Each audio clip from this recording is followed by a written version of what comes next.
I believe that the reason God created man was for management. Really? I have never heard it put that way. The first thing is to be honest with yourself. You can never have an impact on society if you have not changed yourself. God will never allow growth where there is no management. Wow, wow, wow. So instead of praying for things from God, pray for the management ability. Everything I tell you is true. Everything I open my mouth and I say is correct because heaven directs me on what to say. Eligwe, heaven will tell me and I will tell you it will come to pass in front of your eyes. Not behind you, you will see it happening. God will withhold things from you if you cannot manage them.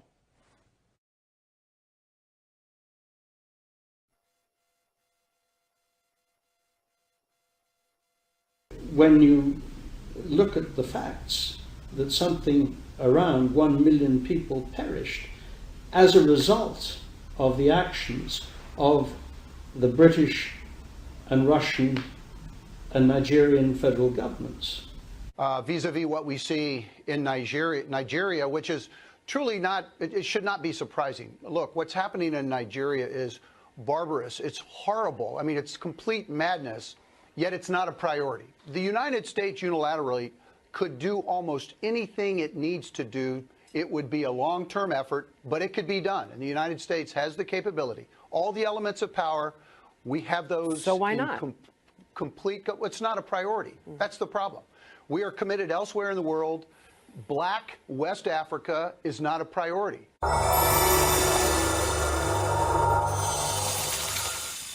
Anybody who changes his principles depending on whom he is dealing, that is not a man who can lead a nation.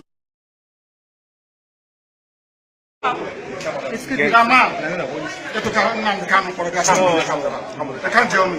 way. When the time comes, it's okay. What stupid country is this? So when you see you try somebody's secret, when you like, you try a secret. When you like, it's in public. What stupid country is that? What stupid country is that? I ask you. When you like, you try in secret. When you like, you try in private. They are killing my people. They are killing my people. They are killing IPOBs. They are killing my people. After killing my people, you tell me what to tell in secret. The person is mad. Completely mad. Tell Buhari, that's what I said. That he is mad. He cannot tell me. He cannot tell me. He's a madman. There's a contempt of court proceedings here. Contempt of court. They don't obey court order. They don't obey court order. You're telling me secret trial. Is the person mad? I, Nnamdi Kanu, will sacrifice anything sacrificable to make sure that Biafra comes. We hereby declare no election, no 2023 general election in Biafra land. This no election in Biafra land has been activated. We are going to make it a task that must be done by every Biafran. All measures will be put in place to make sure the adequate civil disobedience is implemented to stop the election in Biafra land.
the meaning of discovery? It means to bring to light something that is buried on the ground.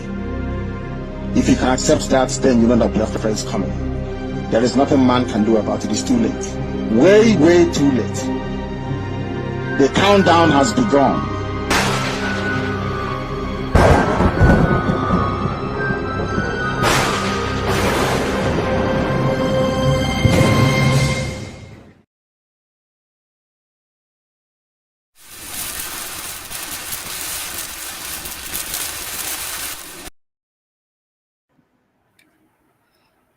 Yes, it is Friday, the 23rd of December 2022, and I welcome you to this live broadcast. Today is the Alliance in Focus program, and my name is Kelechi Ambrose. To have you here live today, and especially in this period of celebration and festivity, which all over the world people are celebrating the birth of Christ. Although some people are celebrating it in different contexts, they have a meaning and they know what they are celebrating. But in the original context of events, it's actually supposed to be the celebration of the birth of Christ. And we all appreciate that fact that Christ came to die and gave us his life that we might be free. And in that premise, we also are demanding that we will be free indeed in everything we do. And if Christ can set us free, if God himself can want us to be free, desire that we be free, we are not going to allow any man, any woman, any boy, any girl, anything created to put us in subjugation and in bondage. And on this note, I want to welcome you on this live broadcast today. I've not seen any messages. I don't know whether today, again, we're having problems of display of messages and all of that. But however it is, let's keep going and see what happens. I've not seen any message display here. So I want to welcome you live. My name is Kelechi Ambrose, and today is the Alliance in Focus program. And of course, we're going to be having guests here very soon. Shortly, they will be joining us, and then we shall be discussing critically things that concerns the alliance, And of course, you have to understand something here. The reason why we talk about alliance is because there's need for, synergy in whatever we do.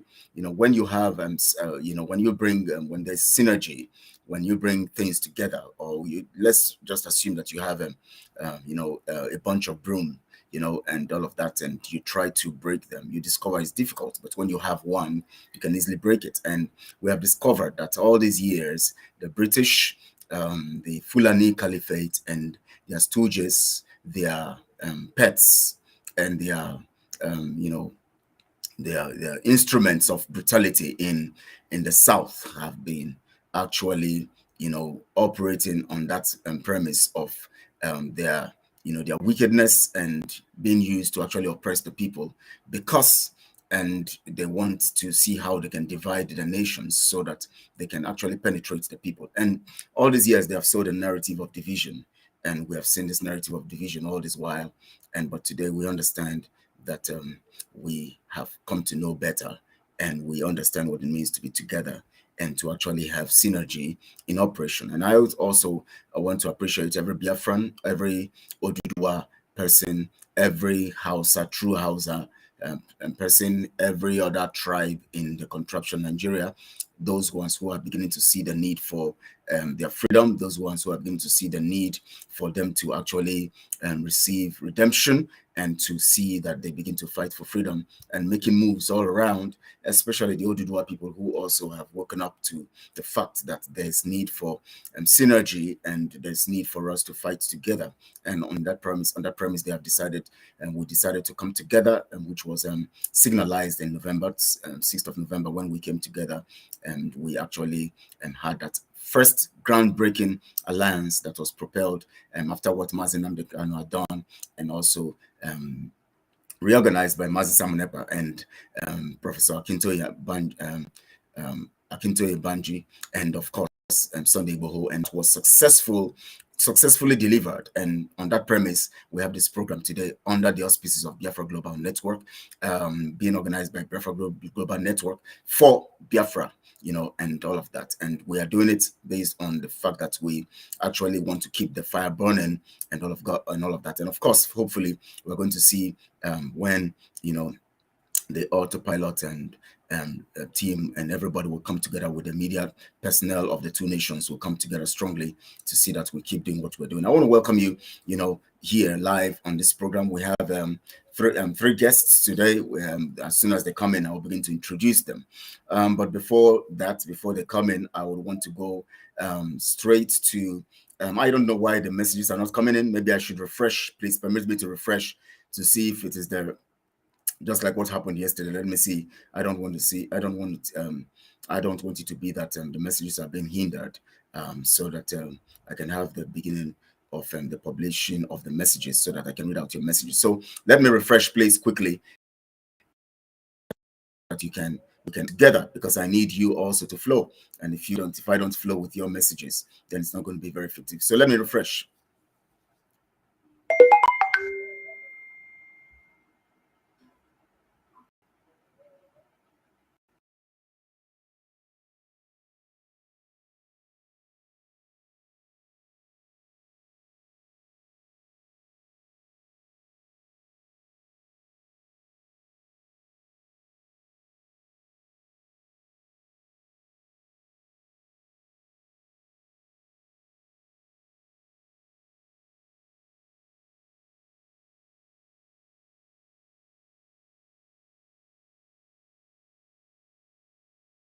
I do want to hope that it is better. I do want to hope that it is now going to work, but hopefully, let's see how it goes. And I hope people can hear me speaking. Those of you who are live here, you can hear me speaking. I hope you can hear me. If you can hear me, just make me know that you can hear me, so that you don't miss out in anything we're doing. I want to welcome you today. Yesterday, we were actually talking about the issues that have to do with how we can understand the operations of Britain using the Fulanese as a means of subjugation. And of course, we know that Oduduwa nation, Biafra nation, and every other nation that is held in the contraption had actually suffered the consequences, of being one Nigeria, being part of the one Nigeria product. We refuse to resist it. The people we called our fathers made it continue. Awolowo made it continue. Nnamdi Azikiwe made it continue. Other people, in other nations allowed it to continue. Nobody was talking against it. And then it now became a problem. And now we see the situation as it is, that today we are suffering massively because of such kinds of negligence. And I was telling somebody today, the person was talking about, well, if Nigeria comes, if Biafra comes, okay, it's fine. If Biafra doesn't come, we continue the way we are. I said, you see why we are actually always in trouble, putting ourselves in trouble and our generations in trouble. The fact is that we always take for granted things that are important, and the things that are not important, we actually, the ones that we actually hold in high esteem and give priority to. How can you talk about something like life and death that has to do with nation and sovereignty, your opportunity to actually succeed, in the way you should succeed, and yet you are talking about treating it with levity, that spirit of levity, you just take it, whatever comes, whatever doesn't come. So it doesn't work that way. You must make things happen. And that is what happened to South Africa. Mandela made things happen, and nations, other nations, Scotland is trying to make things happen. India made things happen for themselves. America made things happen for themselves. And people came strongly to actually fight to make things happen for their nations. And that is why today they are developing, and they can talk about development. And today we are running over to these nations to actually seek refuge, or in the issues of immigration, and in the issues of trying to seek asylum and all of that, because they fought and made their nations better. And I've told you several times, about 2-3 times in my broadcast here, on this hallowed platform, that the concept of success needs a free environment, or a free opportunity to do that. That means the concept of how much you can succeed requires that you operate on the particular location that God has given to you in a free and freedom, opportunity and privilege. If you lack freedom, no matter what you achieve, you have not achieved up to 10%. That's my own calculation of that.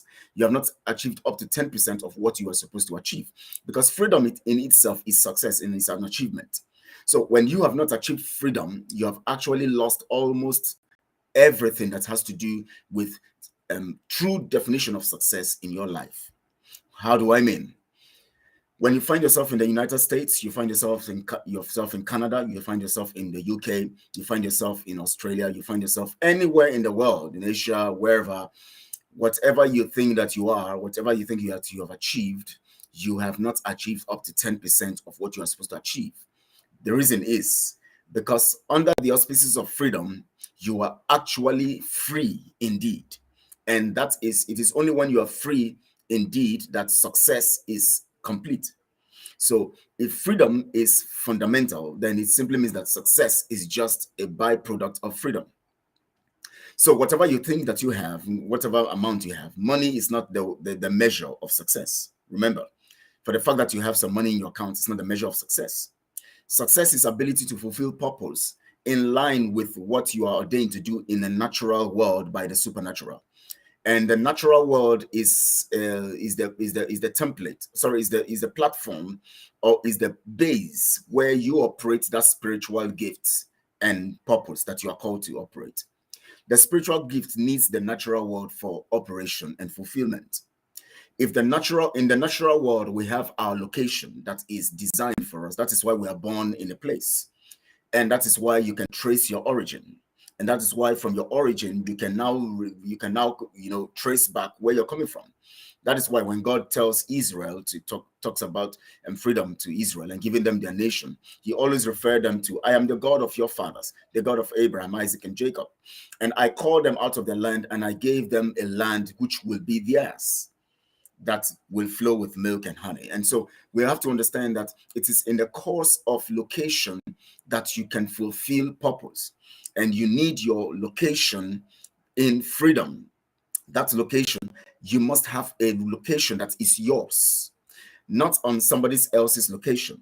It must be yours to fulfill purpose. That is why no matter what you fulfill or what you achieve as what you call success, weighed by money or whatever thing that you think you are doing, if your nation has not received success or freedom, then you are actually not ready to be successful or free, because you must first think of freedom in the context of freeing your own nation, and not in the context of using your gift to do some stuff for yourself in another man's nation. No, it doesn't work that way. So that is why we're doing what we're doing today. That's why we're fighting the way we're fighting. Lots of things have been happening, of course, on social media. You see, I hardly, if you have observed, I hardly want to talk about these things, because I am always concerned about how much we can fundamentally know and how much we can fundamentally talk about. I don't know why I'm not seeing messages. I don't know what is going on. I don't know whether there's a restriction or something, but it's critical that I can't see messages here. So pardon me for I have not mentioned any message, because I've not seen anything appear yet. I'm supposed to see your feedback so that I can know what is happening and what you are thinking of. Now, I want you to understand fundamentally something here. Before maybe our guests come in, I'm still waiting for them. I don't know. So as soon as they come in, I'll begin to introduce them, and then we can continue from there. But I want you to understand something fundamental here. One major thing here is about nationality. Identity. One major problem that we have as a people is identity.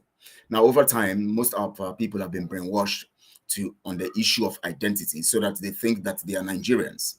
And anytime I hear somebody saying I'm a Nigerian, it pricks me and it makes me wonder. But also, as soon as I wonder, I take my mind back to how I used to think. There was a time, you ask me, I say I'm a Nigerian, and it now makes me wonder how ignorant I was, because knowing the things I know today about Nigeria and its composition and the formation of that particular contraption, I begin to wonder, how come I thought that Nigeria is actually a nation or a country? But anyways, in the point of ignorance, we actually behave the way we behave, and we always believe that we are right in that context. But of course, I've come to understand that I actually lost some time believing in a lie, and that lie had been destroyed by the concept of wisdom that God has given this day. Today, through Mazi Nnamdi Kanu, we all can testify and say of a truth. We have been impacted, we have been knowledgeable, we have been given the ability to know and the opportunity to actually fight for what we know. And that is why what we're doing today is not an error. It's not a coincidence. Mazi Nnamdi Kanu was actually taken from the scene, by Chukwokike. He permitted these evil people to actually do what they did, but he was going to use it for his own good, for the good of Mazi Nnamdi Kanu, and for the good of the people of the nations, Oduduwa, Biafra, and other nations. That is why you see that since Mazi Nnamdi Kanu was taken off, the movement for freedom has gathered momentum, and the momentum is actually fruitful and very effective right now, so that you can now see that it is now very, very, very evident, and you can smell, you can feel, you can touch freedom. If not for that, you will discover that we might still be struggling with, lots of things, because these Nzama people and their e-frogs would have been disturbing Mazi Nnamdi Kanu as they always do, to try to make him do what they want. They have always wanted the movement for freedom, the fight for freedom, to be a bit of political, and at the same time a bit of a family meeting. Family meeting in the sense that they contribute the money and make it look like it's a family thing, we're fighting for a cause.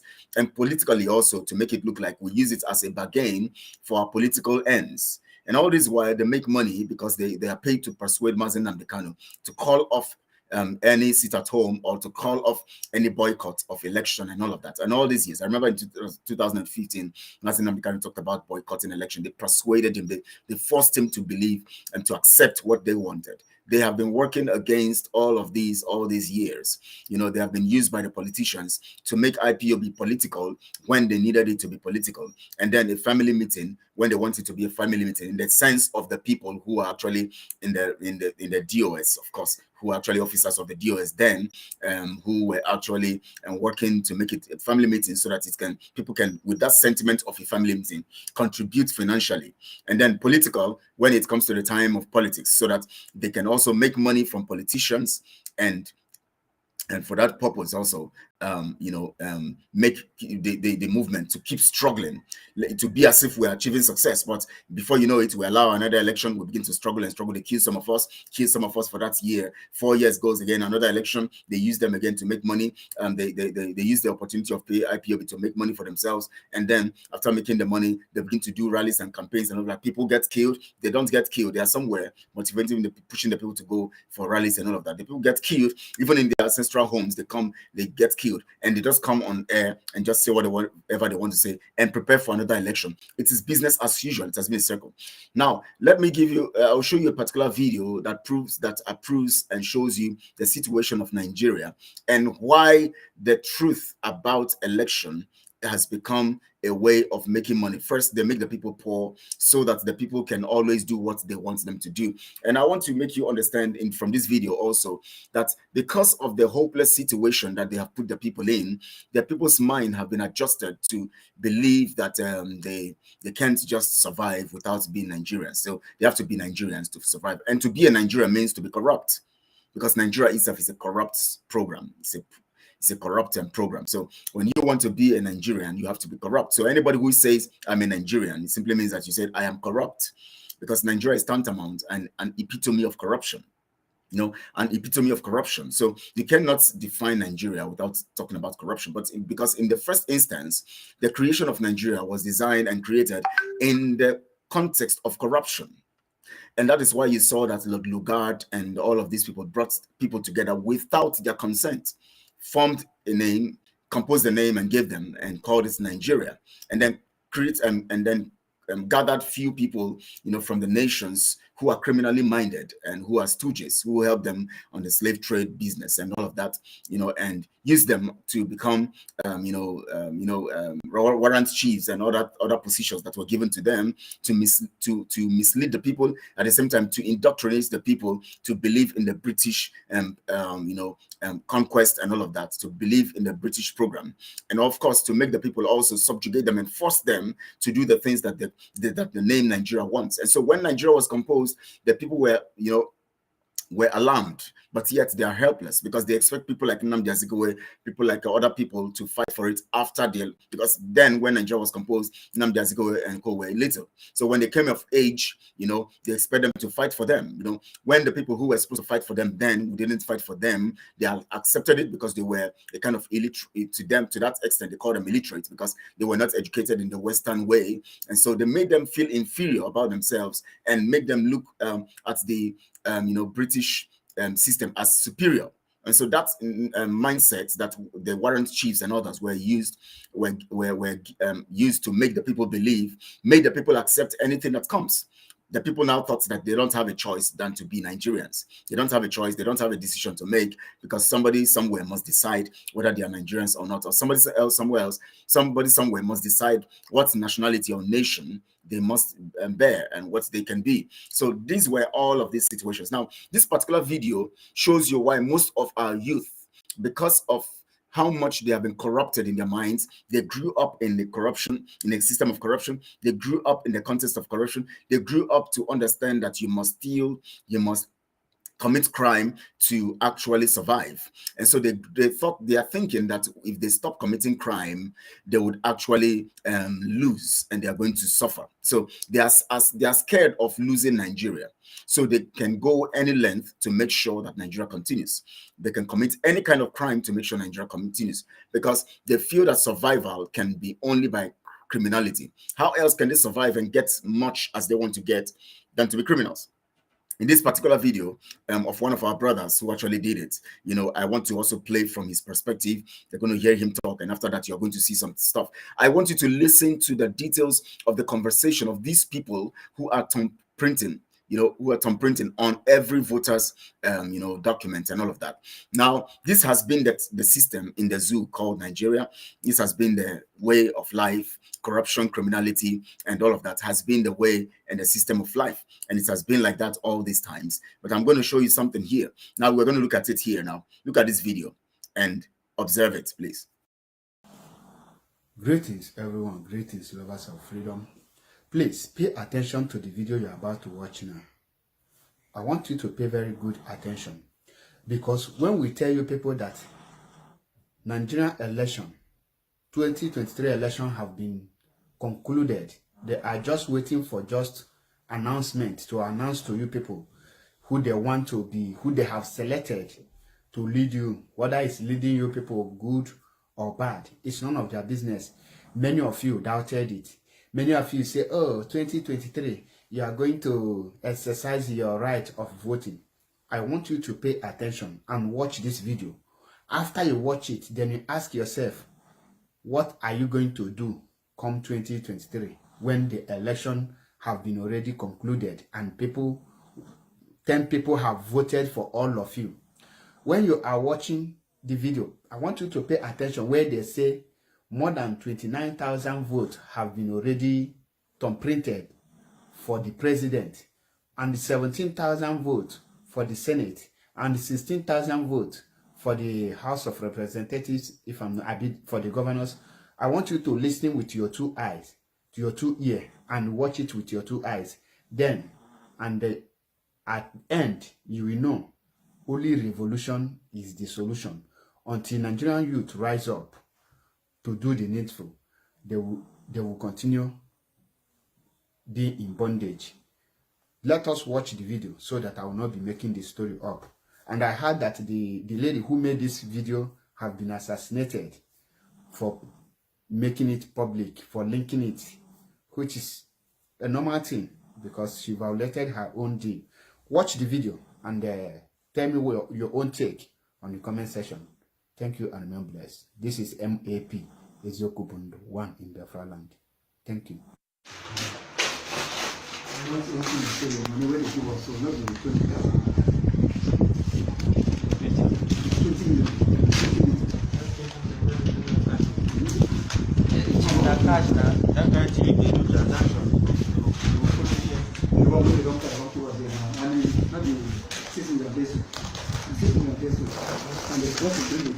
But they said they will bring the balance before we finish.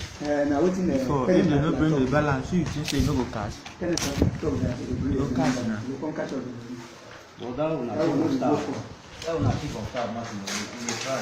You know the money na governor go do everything for them. And all the idea for how to correct. And they like because they put money before. You see that one we complain where they carry go the Kwara now. And Obudu. Now that one be their own target. Yes. You know say this man put them. You know see the APC guy forgive them some fight. That one they this guy no place it now. He didn't na normal go to say the no do something. Governor he be on board. Governor say no be consistency for allow and win. You know see I hate when a governor get senatorial ambition. Yeah, that's why I won't carry give also. Those of course the same base senatorial position for him now. Hello, sir. Maybe the balance no bring issue here. No, you can bring the balance. Can I just come here now? We don't bring 10,000, we don't carry to the Kwara. 10,000, we don't carry the deal to the ground. But we been, in our 20 million, we agree now, 6 million, we carry from here. But PDP, they don't suffer. No, they do quick. You know, people go just do like that, carry go. We don't carry go. If you no see that balance, the thing go cast. The peace don't suffer. You need to do that kind of job. You don't say you need to do that kind of job. Okay. You don't say that. Because that's a lie. You say that 20 million is okay. And then that like, come carry 6 million, come. Now we don't complete 8,400 votes for PDP. For the Kwara, we don't complete. For the Kwara, we don't complete 16,906 votes. For president, we don't complete 29,000 votes. For senate, we don't complete 32,000 votes. But you know the smart thing. So they need the balance. Now if they don't carry the balance, this thing will cast you. You say the don't carry that guy died. Inside pass the government. The government will carry government money, the state money, they carry they do this nonsense. But you they receive call so do this thing people come they come give us the money. That is the no one making the great governor for consistency. That's why we do all these things. What takes years in I go settle this guy now who employed. Then they my neck now. Tell me come now. Tell me come now. They my neck. They my neck. Say my bring the money now before you gas you big boy. Now show now they talk all position they get this man. No, don't worry. We don't print 32,000 for senate. Don't print 29,000 for president. We don't print Kwara. We don't print 16,906 for House of Reps. For Budu. We don't print 28,400 for all the position where they. Now you want to delay us now. You know, so we will cast time with you. We do that job like that. That kind of job. I'm watching the balance now before everything complete. No, say this money where you carry come, you will never complete. Now the 20 million of the ginger. This one you come to receive me. What time you share? Because me, they calculate 5 million. Guys, on a short I try to talk to that.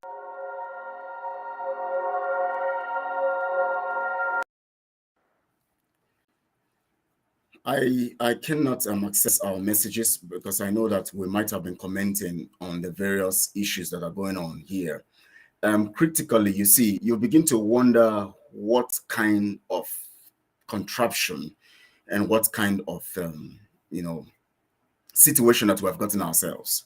Because in the whole sense of this, I'm not looking at even the contraption itself. I'm looking at the people now, because the worrying situation is that it has become too bad and so bad that it has become part of our people's mindset and behavior to actually, accept evil and accept criminality. Now, you see, each of these people who talk about election, especially those ones who want to actually justify Nigeria, sometimes I wonder what is wrong with people.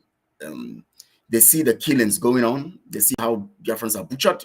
They see how people are butchered in the north. They see how people are butchered in the south. They say nothing. They do nothing.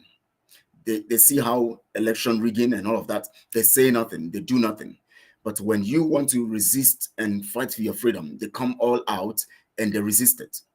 Now, that means there's a problem now that we're facing, the problem of identity, the problem of identity and order, self-order. That people have lost their self-order, people have lost their identity, people have, maybe they never even discovered it in the first place. Because some people were born, of course, most of us were born, everybody was born into this contraption, and we're born into this whole thing to think that we're Nigerians and all of that. I'm going to play that video one more time again so that you can get, maybe this time around, you just saw it, and somehow this time around, I'm going to play it again. Now, I want you to observe things here. First, I want you to observe how terrible the system is. And I want you to understand that Nigeria's system is not for you. It is not structurally designed to favor you, one. Two, I want you to understand that the people, most of the people you see out there clamoring for election, demanding that election must go on, demanding that votes must go on, are not doing that because they love Nigeria. They are only doing that because they actually want to embrace, a situation of what they think is their last hope, and thinking that when truth is established, it will be difficult for them to survive because they have grown in a terrain of lies and all of that. But overall, all of this stuff, I want you to understand the real intention of these people. You see, election, as I told you, election, which is a product of democracy, is an instrument of takia. And like I gave you the analysis yesterday when I was discussing with you, talking to you about the issue of Abiola, and 2 days ago when I was talking about, the issue, of how, things have gone bad and the things that we need to understand and know, and I was making the exposition. I talked about Abiola here, and there's something particularly that I'm going to bring out by tomorrow about why Babangida actually conducted that election. Why he conducted that election. You will know the basic reason why that election was conducted tomorrow. But for now, I'm going to be telling you something. You see, there's no way you can compare. I want to just bring I want to make you understand the benefit of why we are fighting for the freedom of all the nations in the contraption. But before I do that now, I'm going to play that video again. Please watch it now with keen interest and with keen understanding, and listen to the voice and the conversation of that guy with the man on the phone. The mindset. Now, he was talking to a politician, somebody who got a contract from the politician. The person was actually talking about bringing a balance of 12 and 14 million. They gave them 6 million, remaining 14 million. And he was already making the man believe that that's how people will talk. So there's no trust now. Trust is lost. The politicians don't trust them. They don't trust the politicians. But yet they want to do business for the politicians just because of the issue of money. Just because of money, people will go all out to do evil. Now, watch this video again. As we look at it after this. Please listen to it keenly and deduce from it the facts of what Nigeria is, of how the people, the situation of the people, and then the need for you to be free from this kind of lifestyle. Watch it again. Greetings, everyone. Greetings, lovers of freedom. Please pay attention to the video you're about to watch now. I want you to pay very good attention, because when we tell you people that Nigerian election, 2023 election have been concluded, they are just waiting for just announcement to announce to you people who they want to be, who they have selected to lead you, whether it's leading you people good or bad. It's none of their business. Many of you doubted it. Many of you say, oh, 2023, you are going to exercise your right of voting. I want you to pay attention and watch this video. After you watch it, then you ask yourself, what are you going to do come 2023 when the election have been already concluded and 10 people have voted for all of you? When you are watching the video, I want you to pay attention where they say more than 29,000 votes have been already printed for the president, and 17,000 votes for the Senate, and 16,000 votes for the House of Representatives, for the governors. I want you to listen with your two eyes, to your two ears, and watch it with your two eyes. Then And at the end, you will know only revolution is the solution. Until Nigerian youth rise up to do the needful, they will continue being in bondage. Let us watch the video so that I will not be making the story up. And I heard that the lady who made this video have been assassinated for making it public, for linking it, which is a normal thing because she violated her own deal. Watch the video and tell me your own take on the comment section. Thank you and remain blessed. This is MAP, Eziokubundo, 1 in Biafra land. Thank you.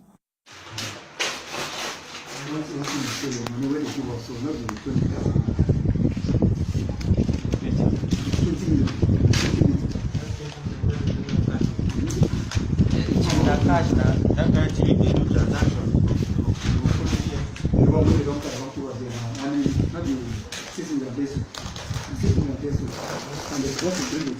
But they say they will bring the balance before finish. Before, if they don't bring the balance, you just say no go cash. No cash now. Well, that will not start. That will not keep on start, nothing. We try. You know, the money, they do everything for them. All the idea for how to correct.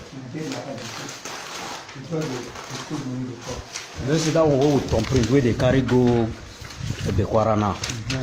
And Obudu. Now that one be their own target. Yes. You know, say this man prepared. You don't see the APC guy forgive them. Stop fighting. I want the guy no basic now. Even na normal go say the no do something.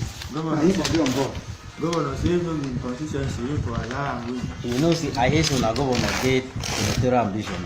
Yeah, that's why I won't carry give also.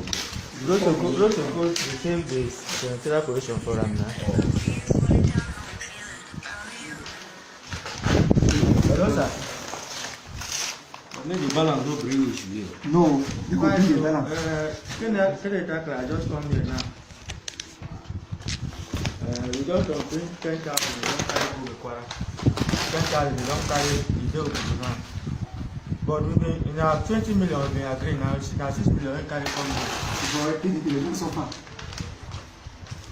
No, they do quick. You know, people go just do like that, carry go. We don't carry go. If you no see that balance, the thing go cash. The peace don't suffer. You need to do that kind of job. You know, say you need to do that kind of job. Okay. You know, say that chief of staff, you say that 20 million is okay. And Canada come carry 6 million come. Now we don't complain to 8,400 for PDP. For the Kwara we don't complain. For the Kwara we don't complain 16,906 votes. For president we don't complain 29,000 votes. For Senate we don't complain 32,000 votes. Boy, no be smart thing. So they need the balance now. If they don't carry the balance, this thing will cast. You say they don't carry that guy tight. Inside pass the government. The government they carry government money, the state money, they carry they do this nonsense. But you they receive call so do this thing quick, make come give us the money. That is the no one making the great governor for a consistency. That's why we do all these things. I want to share this. I go settle this guy now. Who employ? Then they my neck now. Tell me come now. Tell me come now. They my neck. They my neck. Say my bring the money now before you cash your big boy. Now so now they talk. All politicians they get this to man. No, don't worry. We don't print 30,000, 22,000 for Senate. Don't print 29,000 for president. We don't print Kwara. We don't print 16,906 for House of Reps. For Budu. We don't print 28,400 for all the position where they. Now you want to delay us now. You know, so we cast them with We do that job like that. That kind of job.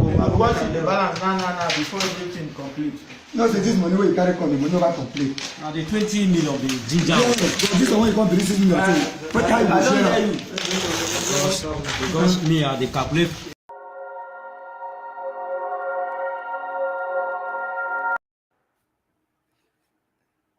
Now, you see, the truth here is, you see that video, this is happening in Cross River. And I want to let you know that this program you see being carried out by PDP, by those Cross River guys doing that criminality there, it's not just restricted to Cross River alone. It is an agenda for both every party. What you do is you can buy a particular number of voters card and voters voters card and voters registration and voting card and all of that. You can, the money you pay, they buy it, and then of course INEC has all of those stuff. They get the number of the ones they're going to give them, push it to them.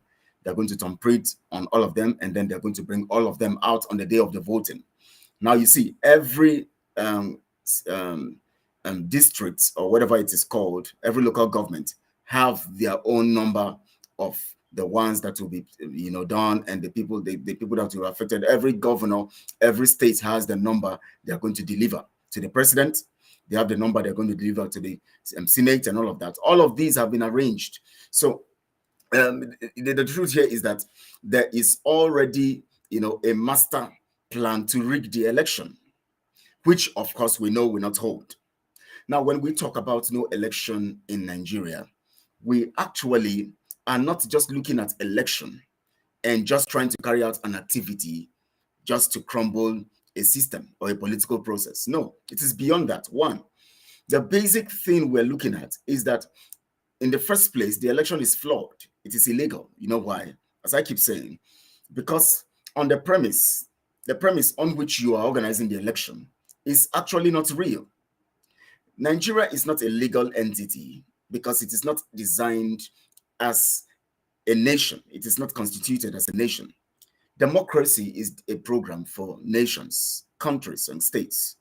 Democracy is a program for a people with collective interest, because it has a product. What institutes democracy is elections, because election simply means that the people are carrying out their will and deciding on what they want collectively.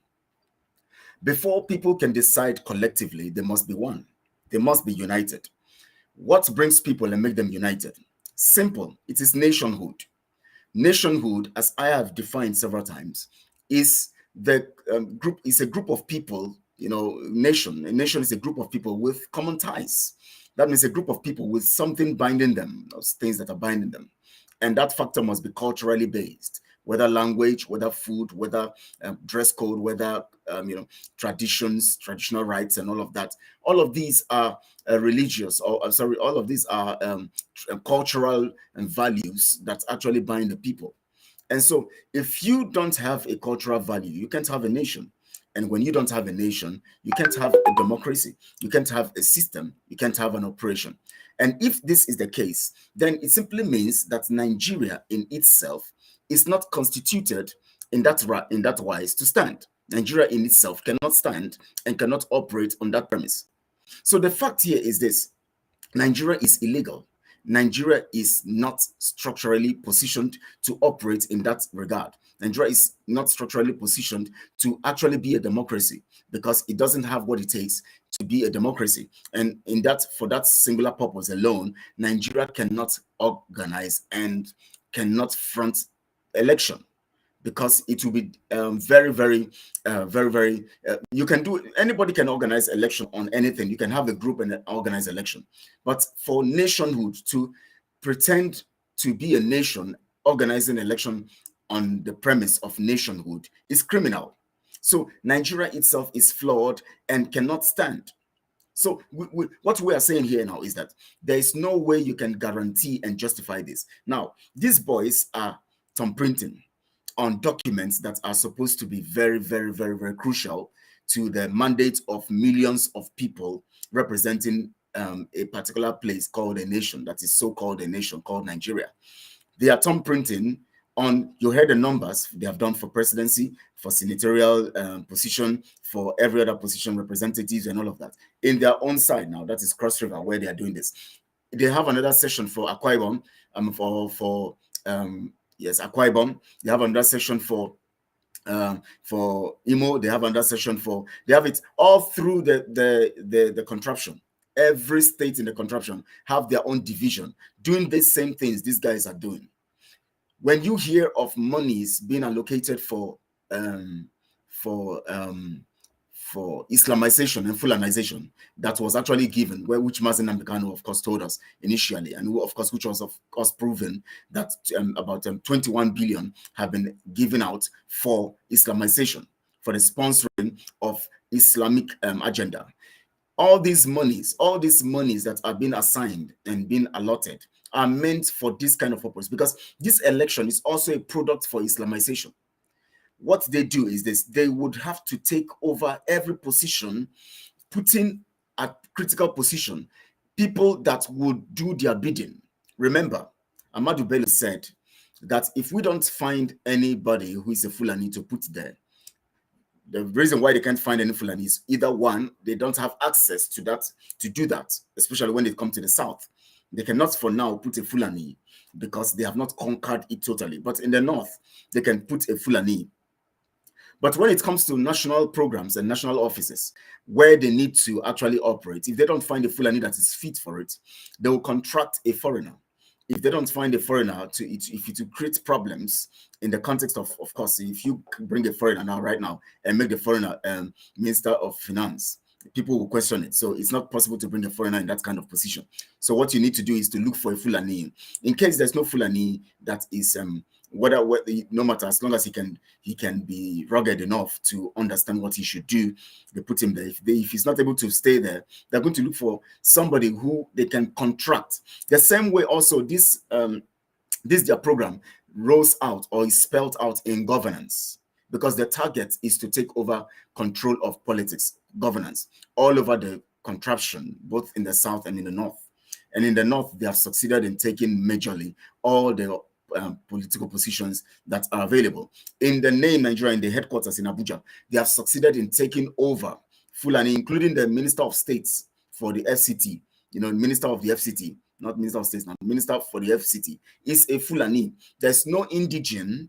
Of course, we know that the Baggies are more than the owners of Abuja, but there's no indigene, there's no Baggy person that have become a minister of the FCT since when Buhari and Babangida actually moved the capital to Abuja, from Lagos to Abuja. There has been no indigene that have occupied that office as minister of the FCT. So, which means that they have succeeded. And if you remember, if you connect it to what I talked about yesterday, I told you outrightly that this program of Fulanization, of course, had already started initially with Usman Danfodio, now rolled out to the point of 1989, when they now, began the, declaration program, mandate, which was held in Abuja. As soon as that mandate was done, there was need now to implement them. And the program of implementation must utilize the concept of democracy also, because you need something to mislead the people, to actually make the people believe that you are doing what will favor them. You are doing something that they are all part of. Democracy is that instrument where the people will believe that it is all about everybody. It is about the people's interest, And when you talk about democracy, the people accept it, because naturally democracy is what people want. People want their voice heard. People want their voice, heard. People want their voice, identified. People want to see that their opinion is recognized and all of that. So they use the context of democracy as an instrument. So when they tell you that as soon as that Abuja declaration was done, the next thing was them to front democracy, because they need democracy as a wheel to actually seal up that Fulanization program. So when the people accept their definition of democracy using the constitution that's available, the people will begin to vote people that they would determine will lead them, which will be on contract until the people are conquered. So which means that the democracy becomes the wheel to rolling out the concept of takia, so that the people cannot understand what democracy is actually defined in the context of what they're actually doing to the people. Now, as soon as that 1989 declaration was done, they quickly now decided to go into democracy. Tomorrow, I'm going to tell you why IBB decided to actually organize the election very quickly. Now, the election was not supposed to come very quickly, but he organized it very quickly. Tomorrow, I'm going to tell you that why the election was organized, which brought Abiola in. And then as soon as Abiola came in, Abiola was now, removed and all of that and was discarded. And then, Abiola became, a sacrificial animal for the concept of destruction, and all of that of what actually was planned. I have one of our guests here in the room already, and I'm going to be bringing her. I don't know why our messages are not displaying. The same problem we had yesterday. I don't know whether YouTube is actually having a problem with that, or there's a censoring somewhere, because we actually have not gone against their rules and their contravene their stuff, but here we're having a problem. So I'm going to welcome our guest, Dr. Modupeola Adebayo. You're welcome. Adebayo. Yes, thank you welcome. So much. Yes, thank you so much. And I'm sorry for the it was a misunderstanding with regards to the time, because my understanding was that it will be 11 Eastern time, which is US Eastern Standard Time. So there was a little bit of miscommunication. So I apologize for that. Yeah, it's fine. We're good to have you anyways. We're glad to see you here. And of course, the purpose is to see that we actually utilize the opportunities that we have to actually create awareness for the people to understand that we actually are serious about the issue of our freedom and all of that. So please, I want to say welcome to you, and I want you to say hi to the people, the nations contracted, in that name Nigeria, that are held down in that contraption called Nigeria. I want to say hello to everyone, the Oduduwa nation, the Biafra nation, the Hausa nation, and every nation trapped in the contraption. Please say hello to them before we continue. Thank you. Yes. Good morning, everybody. And it's really an honor and a privilege to be here and to be discussing this very, very troublesome issue with everyone here. Actually, yes, this has been long overdue. Like, this conversation has been long overdue, because we are all just like my brother said, we are all trapped in what we call a very unholy union, and it has not benefited anyone of the ethnic groups. And so it is time that we all come together and collaborate and synergize on how to get out of this very untypical relationship. So again, it is an honor to be here, and it's a privilege to be having this conversation. Thank you. Thank you, Doctor. Good. That was a brief one and very, very, very lovely introduction. And we are grateful to have you, and we thank you for honoring this invitation. And of course, we have to discuss things critical so that our people out there will get to know the things they need to know, and especially in regards to the fact that we have actually come in alliance to actually push for the cause of our freedom, which is overdue, long, long overdue. Now, I'm going to go quickly so that we don't have to waste time, because I know you have lots of things to do. I want to first ask you this basic question. What is your impression? What's your impression about Nigeria? Actually, to me, it's like, Nigeria should not even, because Nigeria is really not it's just a word. It's just a concept, right? And so, to me, Nigeria is man-made. God made Yoruba people, God made Igbo people, God made the Urobos, the Edos. God did not make Nigeria. Nigeria is a man-made creation. Therefore, if you try to play God, you really cannot be successful. So all you are going to be doing is to be chipping away at things that can never be. And so, to me, Nigeria is a conception that is not of God, and it's never going to work. It has not worked, it's not working, and it's never, ever going to work.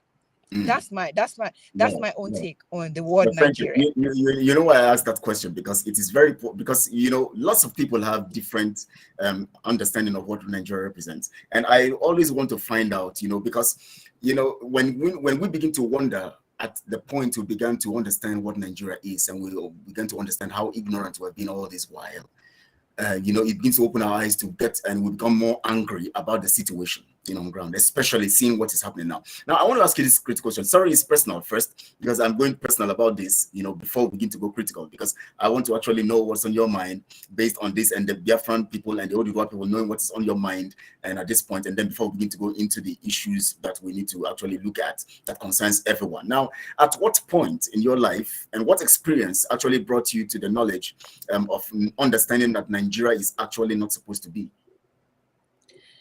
Well, actually, over time, over time, some of the values that you have been, that one has been raised with, you begin, everything begins to unravel as things, as we go through life.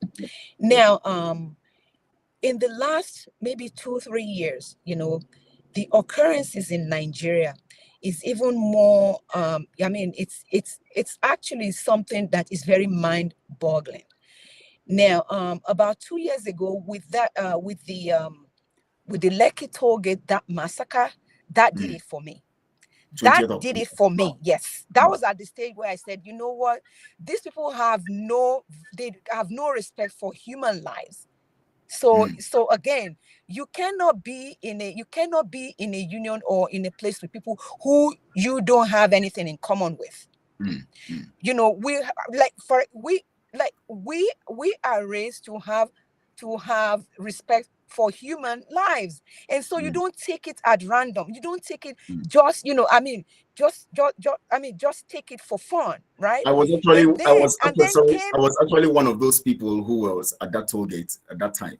You know, I was one of the people there, and I saw it live, and I saw the things happen live, and of that I have that experience. So when they come to with the narrative that nobody died and nothing happened and all of that, it's just so So please, sorry for cutting. Just go on, please.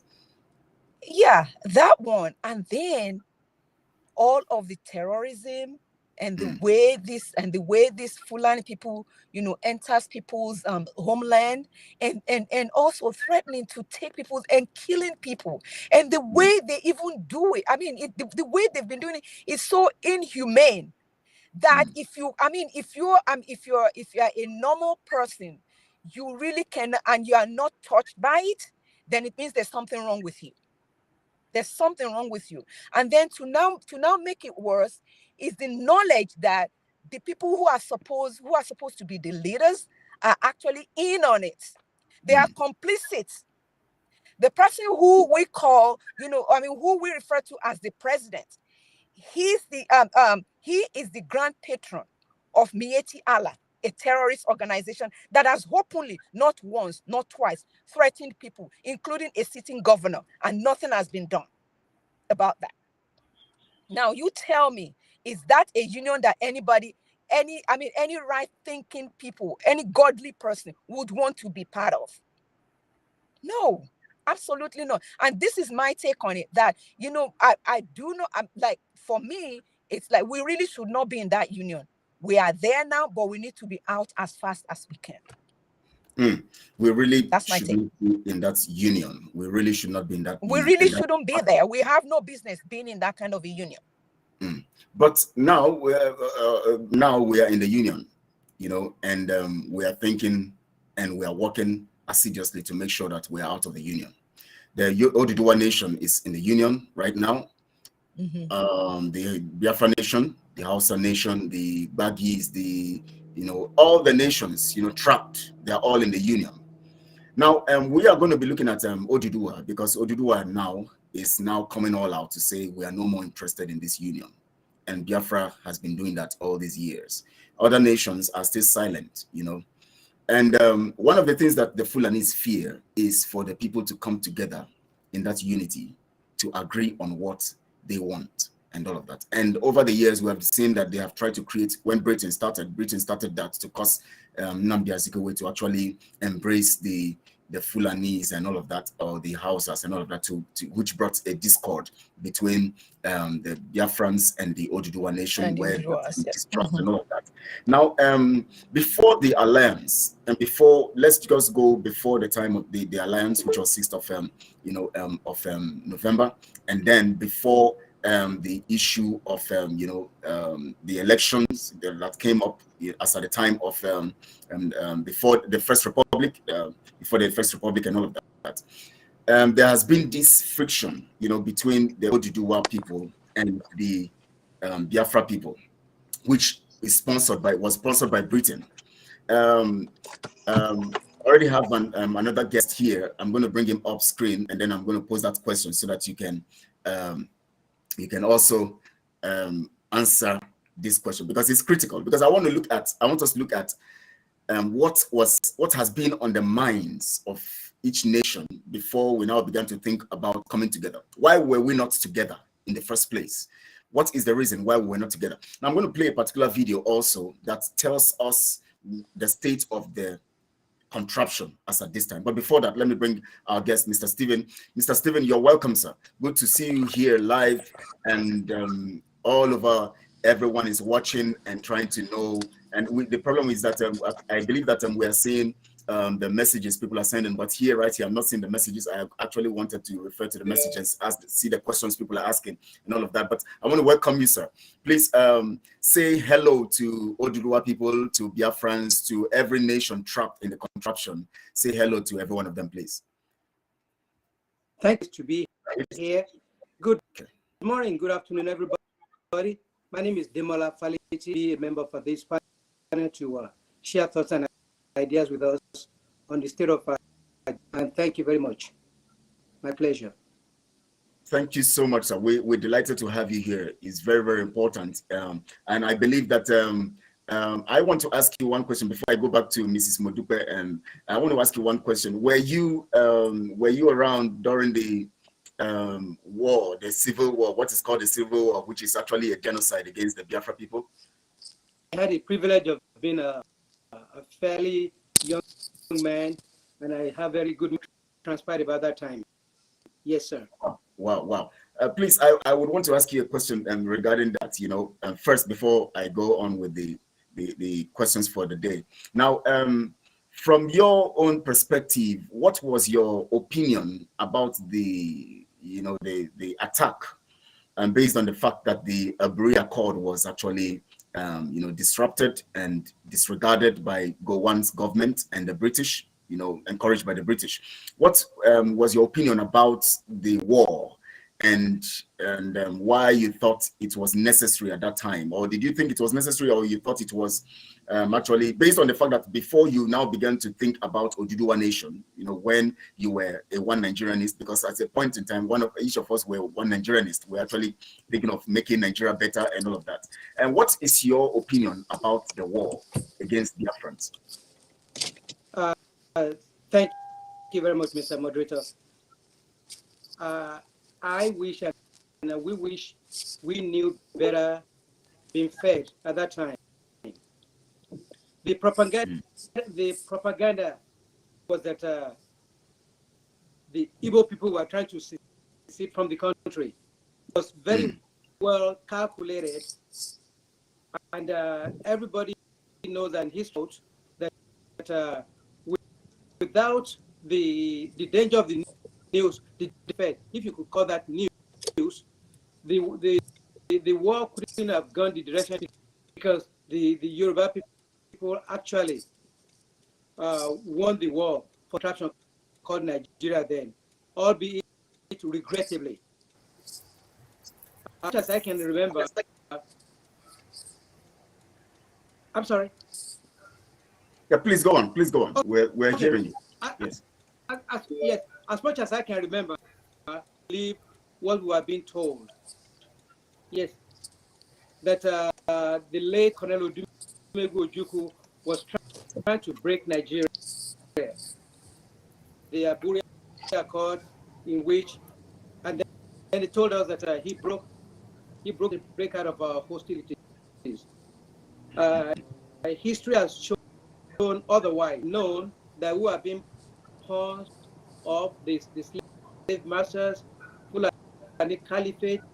Then I believe now that the late Oduduwa is resting very peacefully now, and we just have to pick up the reins where he left and make sure that we don't like they say a nation that forgets its history will repeat the mistakes of the past, which is what makes a gathering like this very, very, very important, to make sure that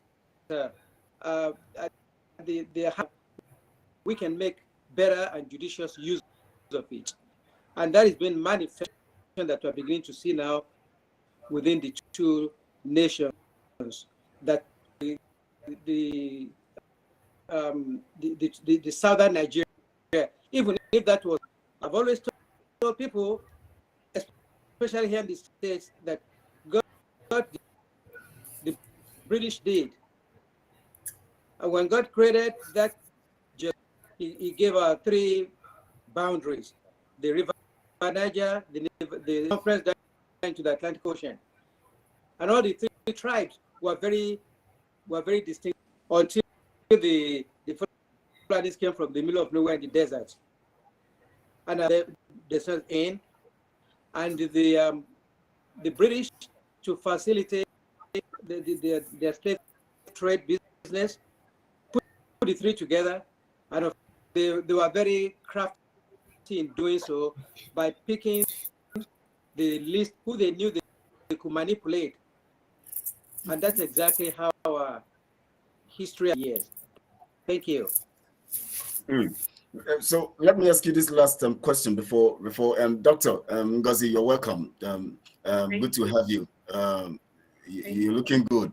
Please, can you say hello to the people before I ask Mr. Demola this particular question, which I also asked Dr. Modupeola initially, because I always want to begin with that question so that I can know, what's on our mind based on what we're doing. Doctor, can you say hello to everyone, both the Oduduwa people, the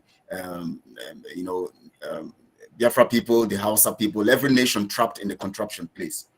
Hello, everybody. Thank you so much, Kelechi Ambrose.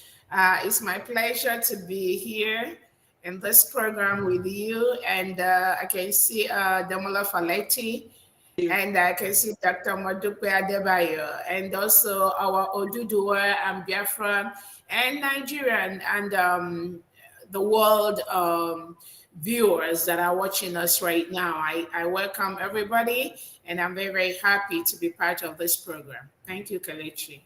Thank you so much. Mr. Demola, let me ask you this question now. What is your impression about Nigeria now? And what was your impression about Nigeria then, before you now change your mind? I grew up as a very prosperous, albeit the skirmishes of this Civil War, the social in place, the economic infrastructure was well in place, and I expected to go back to an even better Nigeria. But that have transpired have given the Fulani Caliphate an opportunity to plunder the economy and turn it into the ruins that it is now. In one word, what is my view of Nigeria? It's a failure that should have come to be in the first place. Yes. Looking back, we didn't see deeper into the motives behind the contraption. We are just glad that we had the leader that was then, but the good has turned into worse now. So, given all the things that have transpired in that contraption in the last 3 years. The last 3 years was when we started the agitation to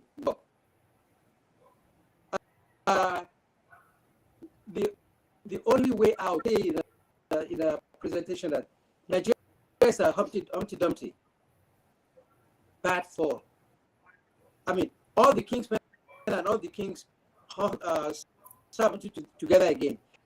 They would try, not because they love the people, but pecuniary interests. So the only way out is to get out of the country. The sooner we get out, the better for us to salvage our lives of the coming generations. Thank you. Thank you so much. Now we're going to go straight to the discourse, especially in regards to the alliance. Before we do that, Dr. Ngozi, I'm going to be asking you this critical question, but I'm going to play this video first, because this question we are all going to answer, but Dr. Ngozi, you're going to begin with the answer of to this question. The question is about what you think that that has caused this division between the Oduduwa world and the Biafra world. What really do you think that Fulani gave as a narrative that actually caused this division all this while, and the sentiments used to actually create this division, before we realized that we actually have to come together to. But before we do that, let me play this particular video, because it signalizes the totality of what Nigeria is and the concept of what plays over and over again, because the real deal is not about Nigeria. The real deal is about cashing on the people to fill their pockets and all of that. So let's look at this video together quickly, and then we can now go straight to the question. Please hang on, everybody. Please listen to this very, very well, and listen attentively to the message, and read in between lines to understand what is happening. I've played the video before, so I'm going to play it again, and then we can go on from there. Greetings, everyone. Greetings, lovers of freedom. Please pay attention to the video you're about to watch now. I want you to pay very good attention, because when we tell you people that Nigerian election, 2023 election have been concluded, they are just waiting for just announcement to announce to you people who they want to be, who they have selected to lead you, whether it's leading you people good or bad. It's none of their business. Many of you doubted it. Many of you say, oh, 2023, you are going to exercise your right of voting. I want you to pay attention and watch this video. After you watch it, then you ask yourself, what are you going to do come 2023 when the election have been already concluded and 10 people have voted for all of you? When you are watching the video, I want you to pay attention where they say more than 29,000 votes have been already printed for the president, and 17,000 votes for the Senate, and 16,000 votes for the House of Representatives, if I'm not for the governors. I want you to listen with your two eyes, to your two ears, and watch it with your two eyes. Then, at the end, you will know only revolution is the solution. Until Nigerian youth rise up to do the needful, they will continue being in bondage. Let us watch the video so that I will not be making the story up. And I heard that the lady who made this video have been assassinated for making it public, for linking it, which is a normal thing because she violated her own deal. Watch the video and tell me your own take on the comment section. Thank you and remain blessed. This is MAP, Eziokupundu, one in Biafra land. Thank you.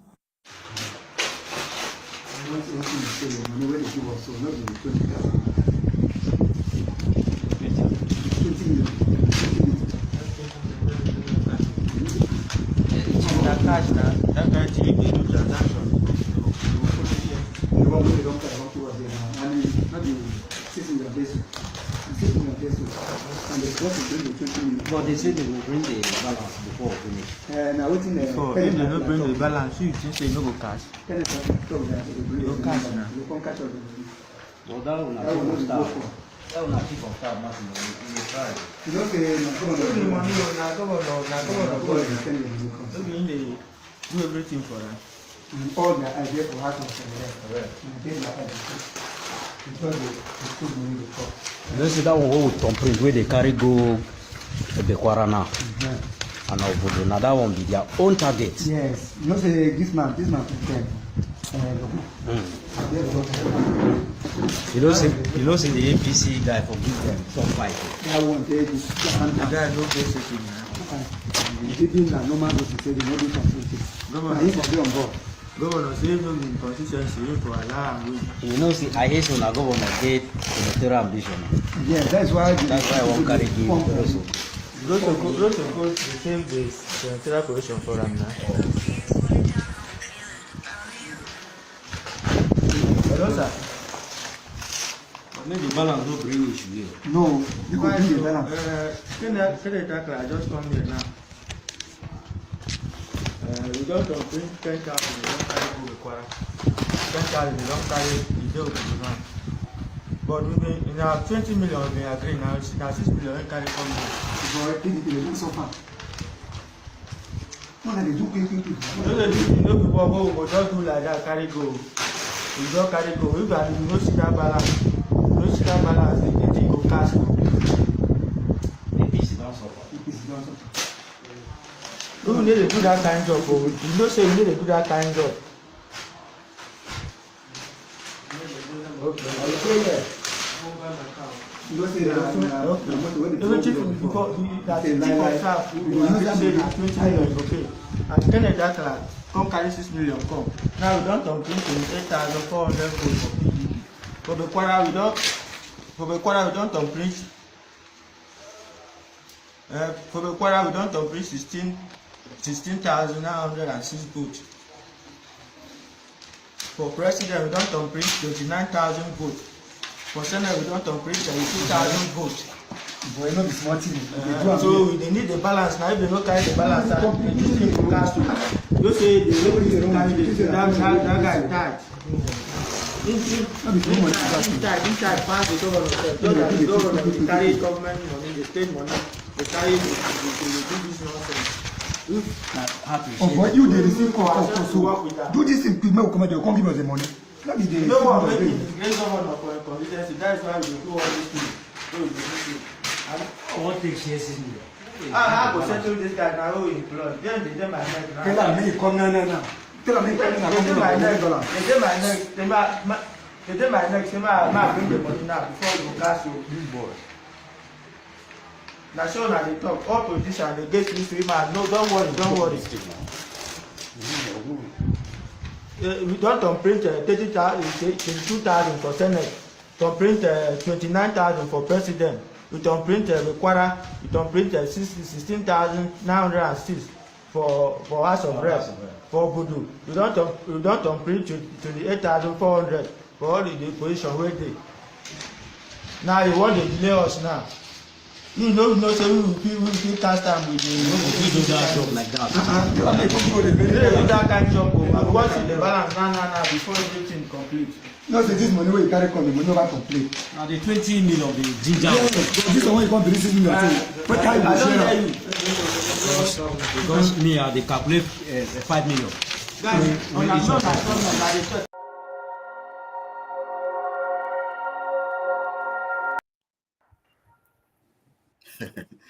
This is an interesting one. Before we go on that actually that question, please, Dr. Ngozi, what is your take on this particular video? Thank you so much, Kelechi. You see, what we just watched, if it is true, goes to confirm the kind of system that we happen to have in Nigeria. A system where things like this happen. And people just keep going about their normal business. It doesn't matter. The leadership does not address that. So what kind of system are we hoping for? What kind of process are Nigerians looking up to when they said they are going to do a presidential election in 2023? When things like this are already going on. And this is not just the case. There have been cases of underage registration with PVCs. The one in Imo State, the cops, CUPPS cops reported live a list of registered voters on the INEC database that are 100 years old, 9 years old, citizens outside this country. In Imo State, Hope Uzodinma is in his own state, in one of the particular local government, cops have released the list of adulterated names and all that. Has INEC addressed this publicly? Because this information came out publicly. How do you dispute an information that is false? If an information is out in the public and INEC claim they don't know anything about things like this happening, or what Hope Uzodinma did in where the INEC register was adulterated, they need to come out and let the public know this is what happened. If they've done an investigation, this is what they've observed. But have they done that? No. So this thing you see happening here, that is the frustration a lot of Nigerians are going to go through come 2023. It's not just, this is the candidate I want to vote for. This is the right candidate. I want to vote for this person. It's also about, when you vote for this right candidate, who you think is going to change Nigeria, everybody needs change. Nigerians want change in one way or the other. Everybody is looking for change. So when people already have a preconceived notion on who is going to bring that change, and things like this happens on the day of election, numbers are manipulated, figures are changed. You know, what kind of country are we looking at in 2023? What is going to happen? What is going to happen? So it's not just this one incident. There are several incidents in different areas that has made those calling for 2023 election, it has made them kind of look hopeless and helpless, because the same thing is going to play out. And every now and then you see the INEC chairman, he will come out and say, oh, election in Nigeria will never be rigged. There'll be no room for election. This is the narrative they are sending to people that don't know anything, people that don't understand the system. So they flout that narrative. Oh, the system we have in place right now will make rigging very difficult. It will never happen. And the worst case scenario, when you challenge them in some of these things they are doing, and they are saying how they are secretly, privately doing all these things, they will go after the people. Like the guy that reported that the lady that made that report was assassinated. Who killed that person? Who assassinated that lady? There needs to be a proper investigation to find out who killed that lady. Why was the lady killed? What you're seeing in Nigeria right now is even worse than what you see in Afghanistan, where people are just murdered just for their belief, just for what they say, just for the facts that they put on the table. And who are those doing this? The same leaders that want to perpetuate themselves in power are the same people going after and murdering and killing people, innocent people, just because they voice their opinion. How long is this going to continue? I'm not sure it's going to continue for long. Definitely. Mr. Demola, we know that this issue here didn't only happen because if you see on that paper, you saw Cross River. Definitely, it is a program initiated by the party involved that is happening in all of the states. It is not just for Cross River, obviously. And of course, there must be a kind of partnership with INEC to get all those documents. If you look at those documents, you know they're authentic. There are things that you cannot differentiate during the election period. you know, and all of that. They're very authentic, which means that there's a kind of partnership in this regard, expressing the kind of nation or the kind of contraption that people are in. And what is your own take on this whole matter? Thank you, sir. The clip the clip that we just witnessed confirmed the falsity of expectations that any can rebuild the contraption called Nigeria. We're hoping that any election or any leader can rebuild Nigeria, either living in or hoping to live in the fool's paradise. See that it's just a progressive continuation of the lies that we've been, because we've been told over the years that Nigeria is bad because we have no. The original Nigerian, especially South, are the most brilliant in the whole continent. I say that with pride. It takes more than just being academically apt. Overall collection of intelligence, which of course will include. Tell me that in the last 60-something years, Nigeria hasn't progressed because of leadership. Isn't a cancerous cell with a bandage. It's very like Nigeria is right now. What they've tried to do to over our eyes to say, oh, it's bad leadership, it's corruption, and because it's a model democracy. There's no democracy. Never been an election in Nigeria. It's always been selection, and that reveals it. That what we see is only symptomatic of a thing over the years, and we just had the unfortunately gave us that. We just had the privilege of having that to show. Otherwise, you wouldn't convince anybody that the election wasn't rigged. What I see now, and as in any and every other thing that is going wrong with the complicity of the Fulani Caliphate government to take over the. I might add, I read in the Holy Book that the things to kill and to destroy. The only thing in the contraction of Fulani Caliphate, and that is evident in the way that the country has been run. They've taken over progressively every facet of government and everything that they can. On top of that, use to divide us so they can conquer us.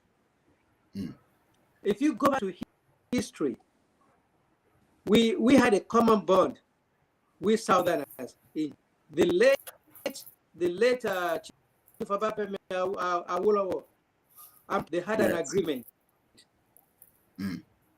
Yes, they had an agreement. The Fulani of the North came in and talked to President Azikwe, the mutual agreement that they had. So it's the whole system of that they've been using over the years just to make sure that they achieve the Nigeria as their God-given land, even though they came from the desert. Now, you see, you have actually taken us to history, but I don't want us to go there yet. Okay. Because it's going to open a lot of things to us. It's good. No, I'm not talking about you. I'm saying that I don't want to go there yet. I want to hold it there for now because we're still going to come to it. We're actually going to come to it because basically, when you talk about what we are doing now, we cannot actually remove the issue of history, because we must basically look at history to come to terms with what is happening now. Now, I'm going to ask this question now. Now, Dr. Modupeola, good to have you again. Yes. I know you were in transit, now you are settled. So now let me ask you this particular question, because I was actually asking you something in this line, I was asking Dr. Ngozi previously to actually explain this, but I want to begin with you. What have been the impression on the minds of the Oduduwa nation about the Biafra people before now? What have been the impression? Because there's a need for Fulani to sell a particular narrative to actually put that division. And anywhere you see division, there's actually a narrative, whether falsely or truthfully sold. What has been the impression? Because you relate with your people, you should, at least to a level, you can know. Being a doctor, you meet with lots of them. You have a community. You are from there, so you know what has been the mindset of the people about the Biafrans. So just like earlier, like Mr. Faleti said, we were misled, or maybe the narratives were really false narratives, all along.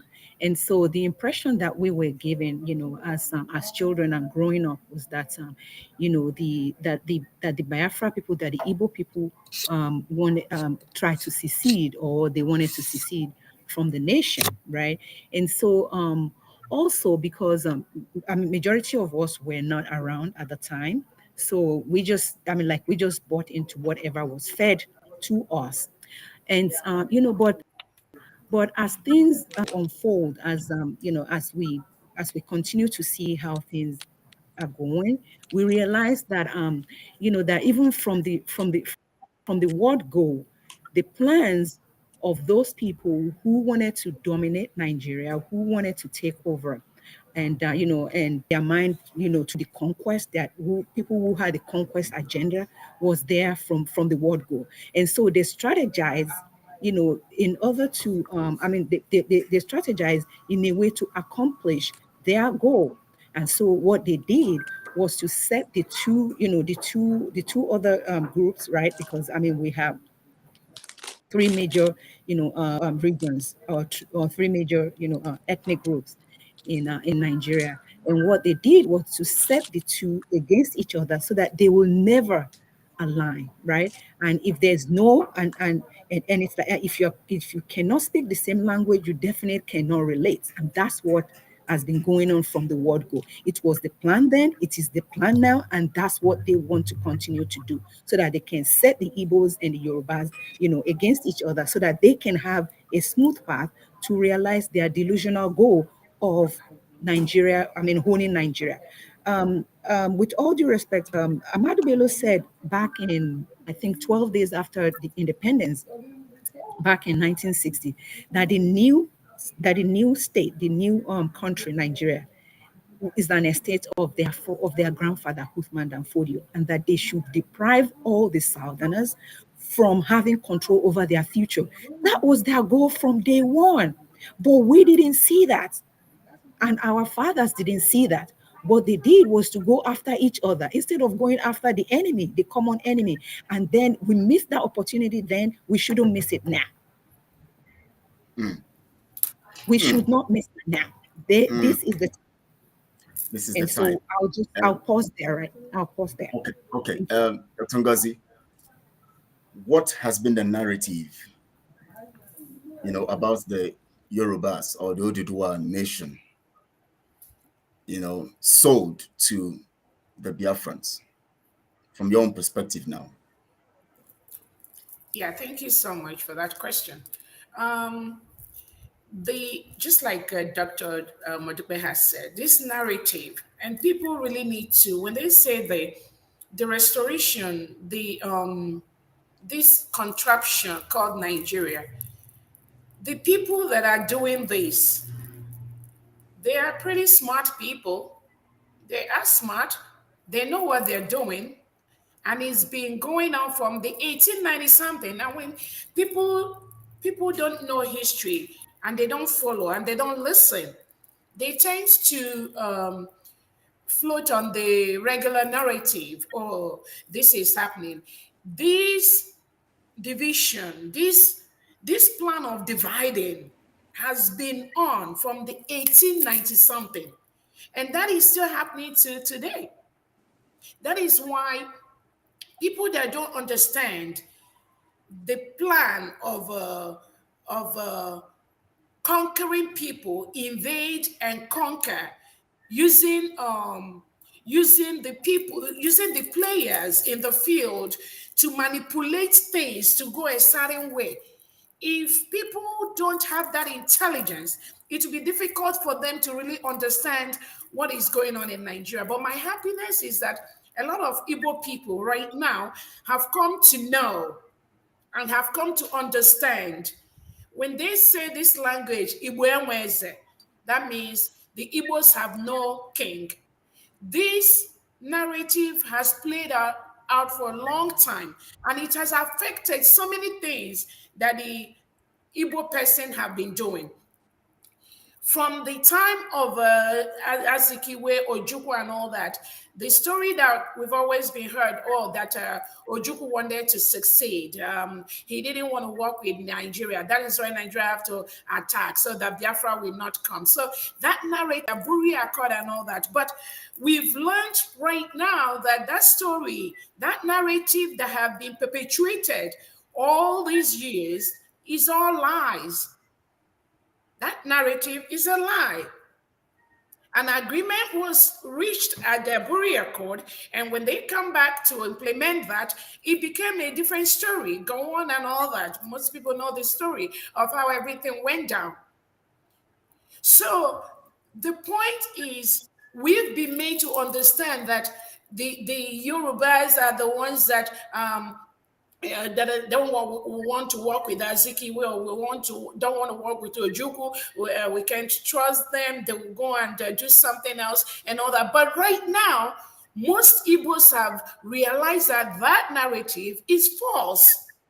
So the people that want to continue to perpetuate their domination over Nigeria, the Fulanese, they have been using different narratives, either to terrorize, either to kill, either to murder, either to pit one tribe against the other, so that they will, at the end of the day, there's a common agenda that must be accomplished, and they're ready to use any means, any plan, any way possible to achieve that agenda. I'll give you an example. What is happening in Southeast Nigeria today? The plot by the Fulanese and the Southeast governors to thwart the effort of Mazi Nnamdi Kanu, the original Eastern Security Network that was established to protect our land, to protect our people, to protect the invaders, the Fulanese, from invading our land. That was the original plan of Mazi Kanu. Because these people, they continue coming, they are killing. Our mothers are being raped, our daughters, our children are being massacred. You can see what happened in Ehamufu, what has been going on in Imo State. So they use the Southeast governors, who are stooges to what they want, to carry out and implement these plans for them so that they can conquer and take over. So when you see where the Eastern governors form Ebubago. Ebubago is a parallel body to the Eastern Security Network. Nnamdi Kanu formed the Eastern Security Network when our people are being killed and massacred every day. And the Southeast governors, nobody is doing anything. Tell me, have you seen any Southeast governor that have come out openly and condemned the killing of any Southeasterner in Nigeria? They rarely do that. During the Owa massacre, we heard the governor come out. The governor was mad. He boldly said that if this kind of killing happens again, he's going to arm his people. That was during the massacre at Owa. During the massacre at Ihamufu, the first one, over 50 people were murdered. The one that happened, I think last Sunday, over 30-something people were murdered. Did you hear the governor of Enugu State come out to condemn the killings? Show me where he came out to say this killing must stop. Not in the newspaper, not in the radio, not on television, publicly. I did not see that. To condemn it and condemn the Fulanese that are perpetuating these killings. So what they do is they use the Igbos against themselves. They use the Igbos against the Igbos. So they set up this parallel Ebubago and also the fake ESN. And do you know the target? Their target is to go after the Eastern Security Network that was established by Mazen Nnamdi Kanu. That's all they do in the Southeast. They are not in the forest. They are not looking for the Fulanese. They are not looking for the terrorists. They are not looking for the invaders that are killing our people. No, they are not after them. Their task is to attack the ESN that are attacking the terrorists. So how do you explain that narrative? How do you explain that narrative? So far, we've seen that plot to use people against themselves, and I strongly believe that a lot of Igbo people, Southeasterners, Southwesterners, have come to know that plot, that narrative to use people against themselves. And that is why the urge and the importance of the merger between the Oduduwas and the Biafran is so critical at this time. Just like Sunday Igboho has said through his media representatives. And that is where I think Biafrans stand at this time. We need to stand together with our Oduduwa brothers and sisters to confront this common enemy. And even with the Benue, the Middle Belt, even with some of the houses, some of these houses, they've been murdered so much that some of them cannot even talk again. Trust me, I have a lot of friends from the houses. They've been dealt with mercilessly. And it is this same tactics of invading, killing, to instill fear in the people so they cannot talk, just like what happened in Ehamufu. That is the tactics of the Fulanese, especially the Fulani terrorists. And they've continued to use the same tactics to scare, to plot evil, using our own people. But I'm very, very happy that most Southeasterners and Southwesterners now have realized these tactics that they use.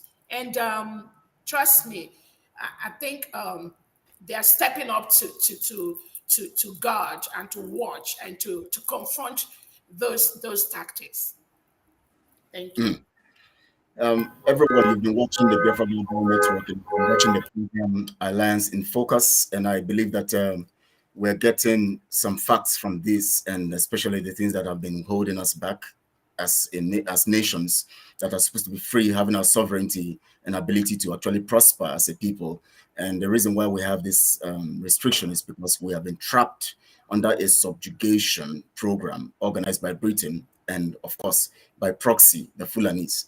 And that's what we're talking about now. We're talking about the pre-alliance and the post-alliance times. We are still looking at the pre-alliance times and how we have suffered.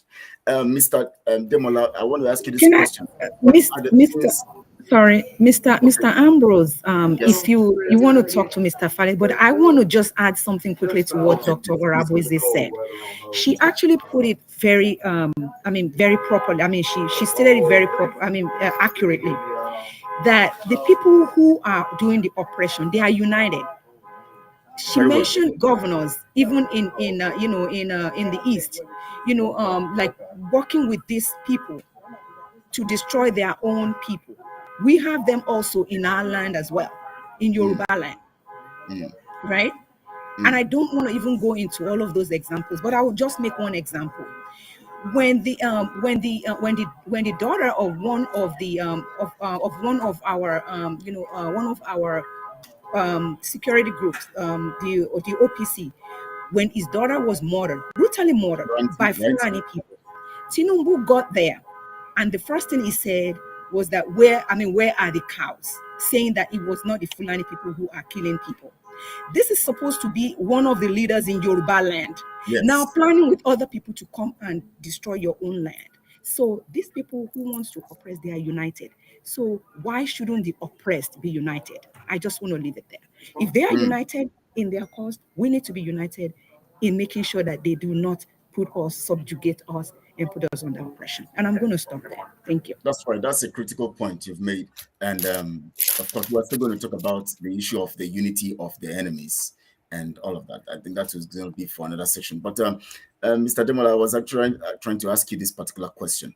And what are the things that you think we have lost because of this division amongst both the Yorubas, the Hausas, the Biafrans, all the nations trapped in the contraption? What are the things we have lost because of the division? But basically between the Yorubas and the full Biafrans, what are the things you think we have lost because of our disunity? Thank you, Mr. Moderator. I lost quite a bit that it would take the better to begin to list them. But the biggest of our losses, the loss of and deprivation of a human dignity.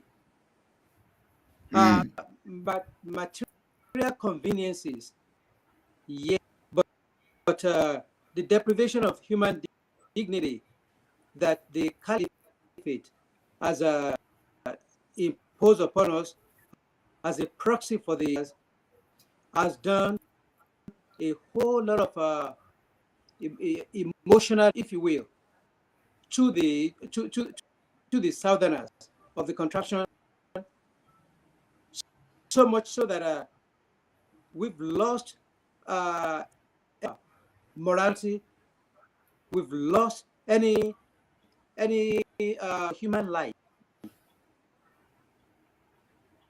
We've been hungered to the point to kill each other just for a worthless piece of paper called the, and that's because the caliphate has progressively used economic power to starve us to the point that we don't even recognize human beings anymore, let alone southern brother, original owners of the land called Nigeria.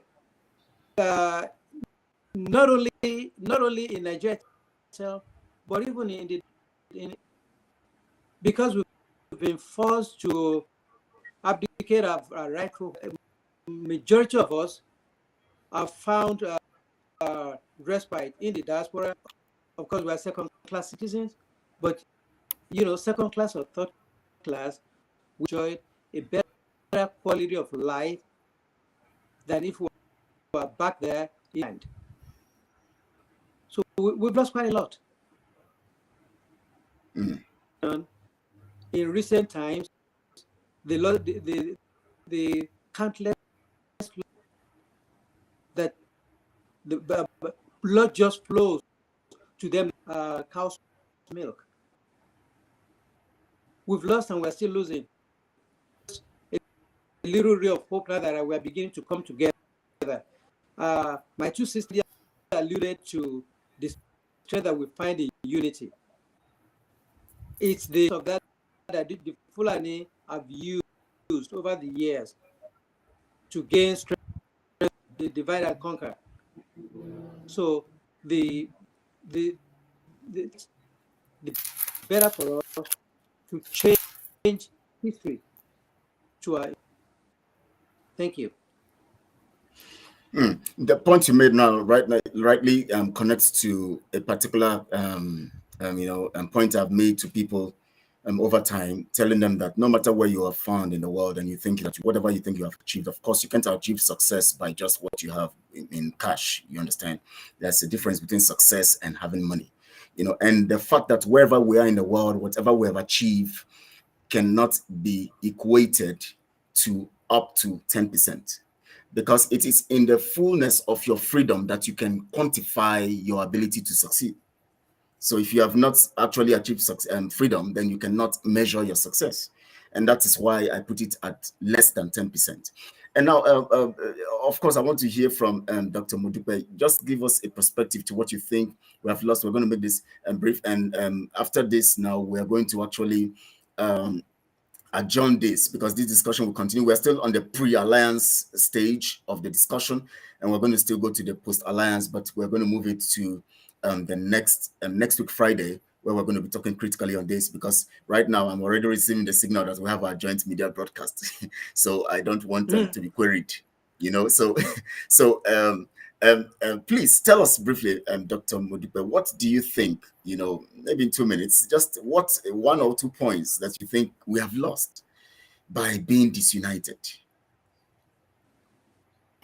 Yes. As I said earlier, the disunity amongst us has actually allowed the whatever plans these people had, it has actually allowed their plans to advance. It wouldn't have advanced to the stage if we had been united way back. If you count the number of leaders that or presidents that we've had in that country, how many of them are from the southeast and how many of them are from the southwest? And then tell me how many are from Fulani extractions. Just tell me that. The answers are there. Exactly. And it's because of our disunity that has allowed them to advance this. And you know what? When they were bringing Buhari in 2014 or 2015, a lot of people knew that this same man who actually sacked a civilian government, who sacked a democratically elected, government in 1984, we saw some of the things that Buhari did at that time. And we knew, even then, I mean, some of us knew that this man is up to no good. But because of the disunity that is amongst us, we really could not come together and reach a consensus that this man is bad news for us. And see what happened now. The exchange rate now, you tell me what it was when Goodluck Jonathan was the president, and what is it now? People cannot even afford to get basic food items. They cannot. And then now we're talking about even security. People cannot even move around. All of these are brought upon us by our disunity. So it is time that we realize that, and we take our destinies into our hands, because these people, they said it, they mean it, and they are going to make sure that it happens if we do not unite. So that's the only answer for us. Wow. And they've done everything. They put all of their machineries in place to make sure that unity does not happen. Look at what they're doing now. They are bringing they actually have Peter Obi up there to come and dilute that unity again. That's what they're doing. But our people don't realize that. Because then it's going to seem like, oh, the Biafra people, they just want power. They don't want freedom. And the issue is really freedom. What happened? Okay, let's even say Peter Obi, wins and he becomes the president. Then he's going to leave. Who is even the vice president? Peter Obi is only going to be there for 8 years. How much can he fix of the things that have been broken? How much of it can he fix in 8 years? And then after 8 years, what happens? Then what? We go back to square one. That's what's going to happen. This unity is really is our number one enemy. I'm telling you. If we can unite, because I said it earlier on, the oppressors are united. They are so united. And we think we can fight. If we can fight and win, if we are not united, for us to be able to fight them and win, we need to unite. We need to synergize. And that is the real thing. That is the real deal. Wow. Well, yes. In fact, I'll connect it this way. Mr. Demola said we lost our self-dignity. And of course, because we lost our self-dignity, we couldn't unite. So the 2 points go together. Yes. After losing our first dignity, we lost the ability to unite. And that became a huge problem. So let me hear what Dr. Ngozi is going to say in this regard, and what is on your mind, Dr. Ngozi, on this. What do you think we have lost? At least one basic point we have lost because we are not united. Yeah, thank you so much, Kelechi. For me, a major thing that we've lost is human lives. We've lost a lot of human lives. And this loss is just caused by things that could be avoided. Is power. The quest for power by those that are in leadership right now has immensely contributed to loss of lives of innocent citizens across the board, but in the East, West, North, and South. So our disunity is a big problem, which, like Dr. Modupeola have said, the caliphate, they are using that to continue to perpetuate their quest and their conquer of the so-called Nigeria. That disunity is what they are. They use it in any way possible, either by manipulating the governors, and then the governors manipulating some security outfit, which they say they form their own security outfit, and giving them tasks and money. They give them money. Remember, they have the money to bribe and tell these people what to do. They give them the money, they give them the guns, they give them the weapons, they give them the resources they need to go and fight their fellow people.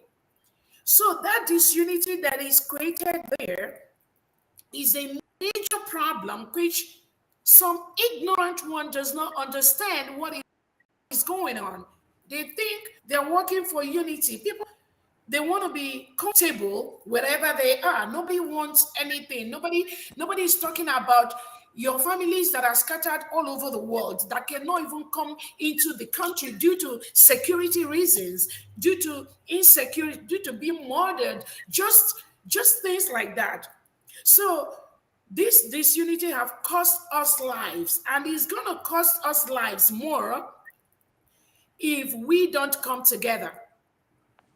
So for the need for the Oduduwas and the Biafrans to come together and face this common enemy is very, very imminent. It is critical for that to happen. And like Dr. Modupeola said, in every community, in every state, you still have these saboteurs that are allergic to the caliphate. It does not matter. They will still go and sell out. I remember the meeting the Southwest governors had some time ago, when they had a meeting, all the Southwest governors, and they decide that the presidency must be zoned to the South.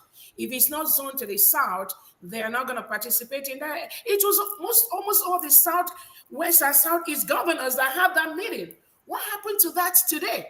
Where are the same people that sat together at that meeting? I know they had one in the West, they had one in Enugu, and they decided, and they issued a statement after that meeting that the presidency must rotate to the South this time around. Specifically, mostly, what happened? So after they had that meeting, they were the same tool that is being used to manipulate was used, and some of them are just talking trash today. So I'm just calling on my Southeasterners and Southwesterners, especially the Biafrans. We must come together. Nnamdi Kanu, who we see as the leader of Biafrans today, will not allow any Biafran soul to be wasted. But these Southeast governors have capitalized on the absence of Mazi Nnamdi Kanu and instituted all these parallel body. They call it security, Ebubago, whatever, fake ESN. And their task is to go and start killing their fellow ESM boys that does not agree with them. And not agreeing is those people have maintained they want a referendum. They want the government to release Nnamdi Kanu. The court has discharged and acquitted him. Why are you still holding him? Do we have two different laws?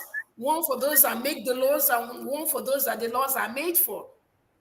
So we must sit up. I'm calling on my fellow Biafrans. We have to sit up. Stop killing your fellow Biafrans. Stop killing innocent Biafrans. Look at what the video that we watched where the Ebubago security were using hammer to break the leg of somebody, and I believe they eventually killed that person. You use hammer to break the leg of some. What was the crime? What was the crime? No matter what that person, why don't you send him to the court and they indict him and put him in jail? Why should the Southeast governors support this horrific acts that even in 17 something, I'm not sure, they do that kind of horrific act on human beings? But many of them gathered there on the instruction of a Southeast governor, and they were using hammer to break the leg of somebody who they tied their hands.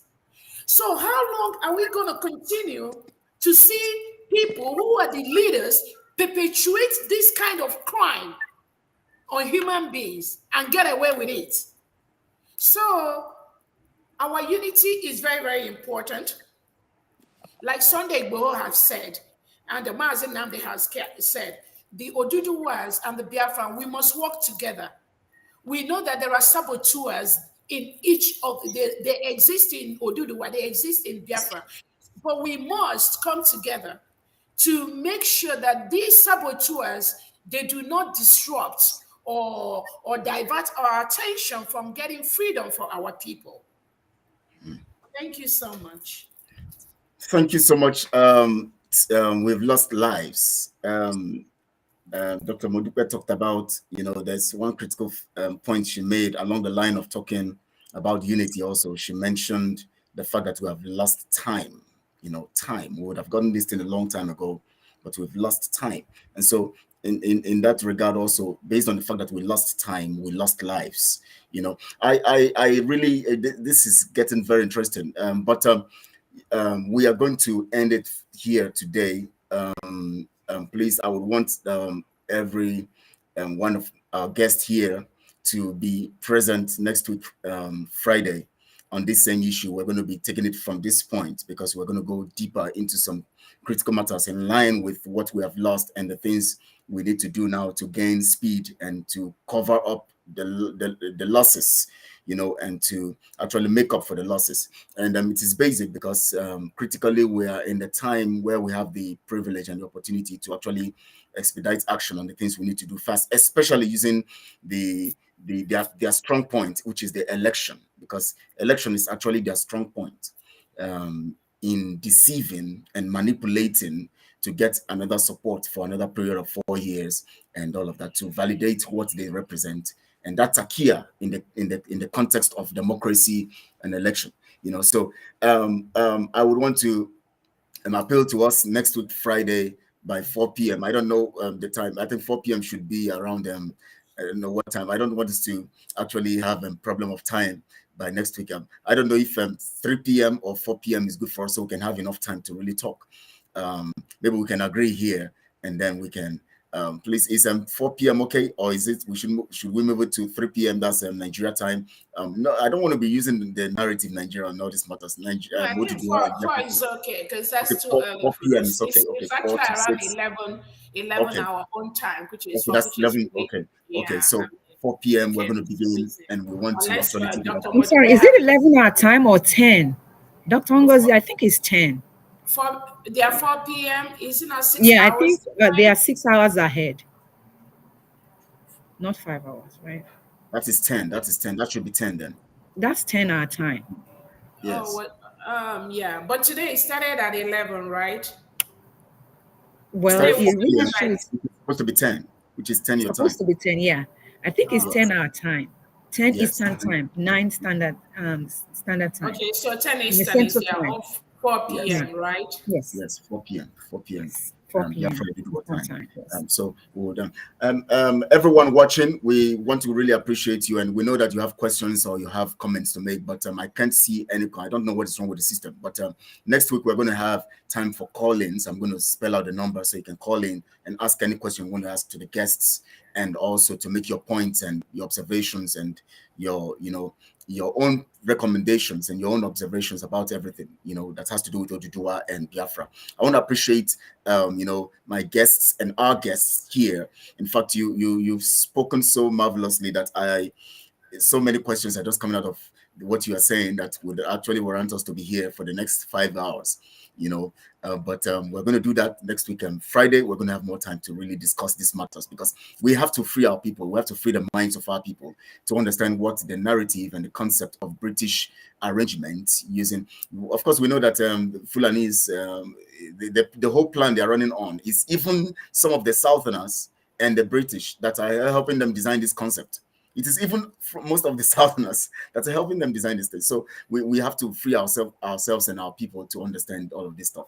And so I want to give us 1 minute more and 1 minute each to actually say your final words before we round up for today. I'm already short of 5 minutes out of time now for the next broadcast. But anyways, let me give us 1 minute each to actually say our final words before we end this program. Dr. Demola, are you there, please? Okay, it seems he's okay. Dr. Modupe, please go on. Just say your final words to the people, both Oduduwa and Biafrans. Yes, well, it's been an honor and a privilege to be here today to actually speak with my brothers and also and my sister as well, and to talk about the essence and the importance of us synergizing and coming together as a group, as oppressed people of that geographical region called Nigeria, because it's a geographical region, and I believe that this is the right step in the right direction, and we should go ahead with it, because we've lost ground by not doing it, when we should be doing it.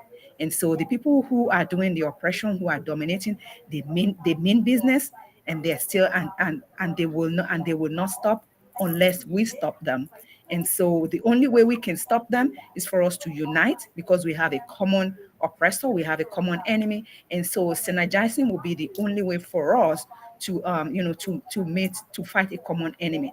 And so again, I'm going to urge all of my brothers, my sisters in Oduduwa land, my brothers, my sisters in Igbo land, to please come together. Let us not, as Martin Luther King said, that if we do not learn, and I'm not, I'm paraphrasing, if we do not learn to live together, as wise people, we will perish together as fools, and we should not let that be us, right? We should not let that be us. We will not perish together as fools, but we will survive, and we will definitely get our our ability to plan our own future, to have control over our future, and prove Ahmadu Bello wrong, that we will not have their plan is to not allow us to have control over our future. We'll prove him wrong that yes, we will. And the only way we can do that is to synergize. Thank you. Thank you so much, Doctor, for that great closing remark. Thank you so much. Dr. Ngozi, please take it up from there. Yes, thank you so much, Kelechi. It is an honor to be here. This is a great platform for us to really discuss and let our people know how we can free the minds of our people.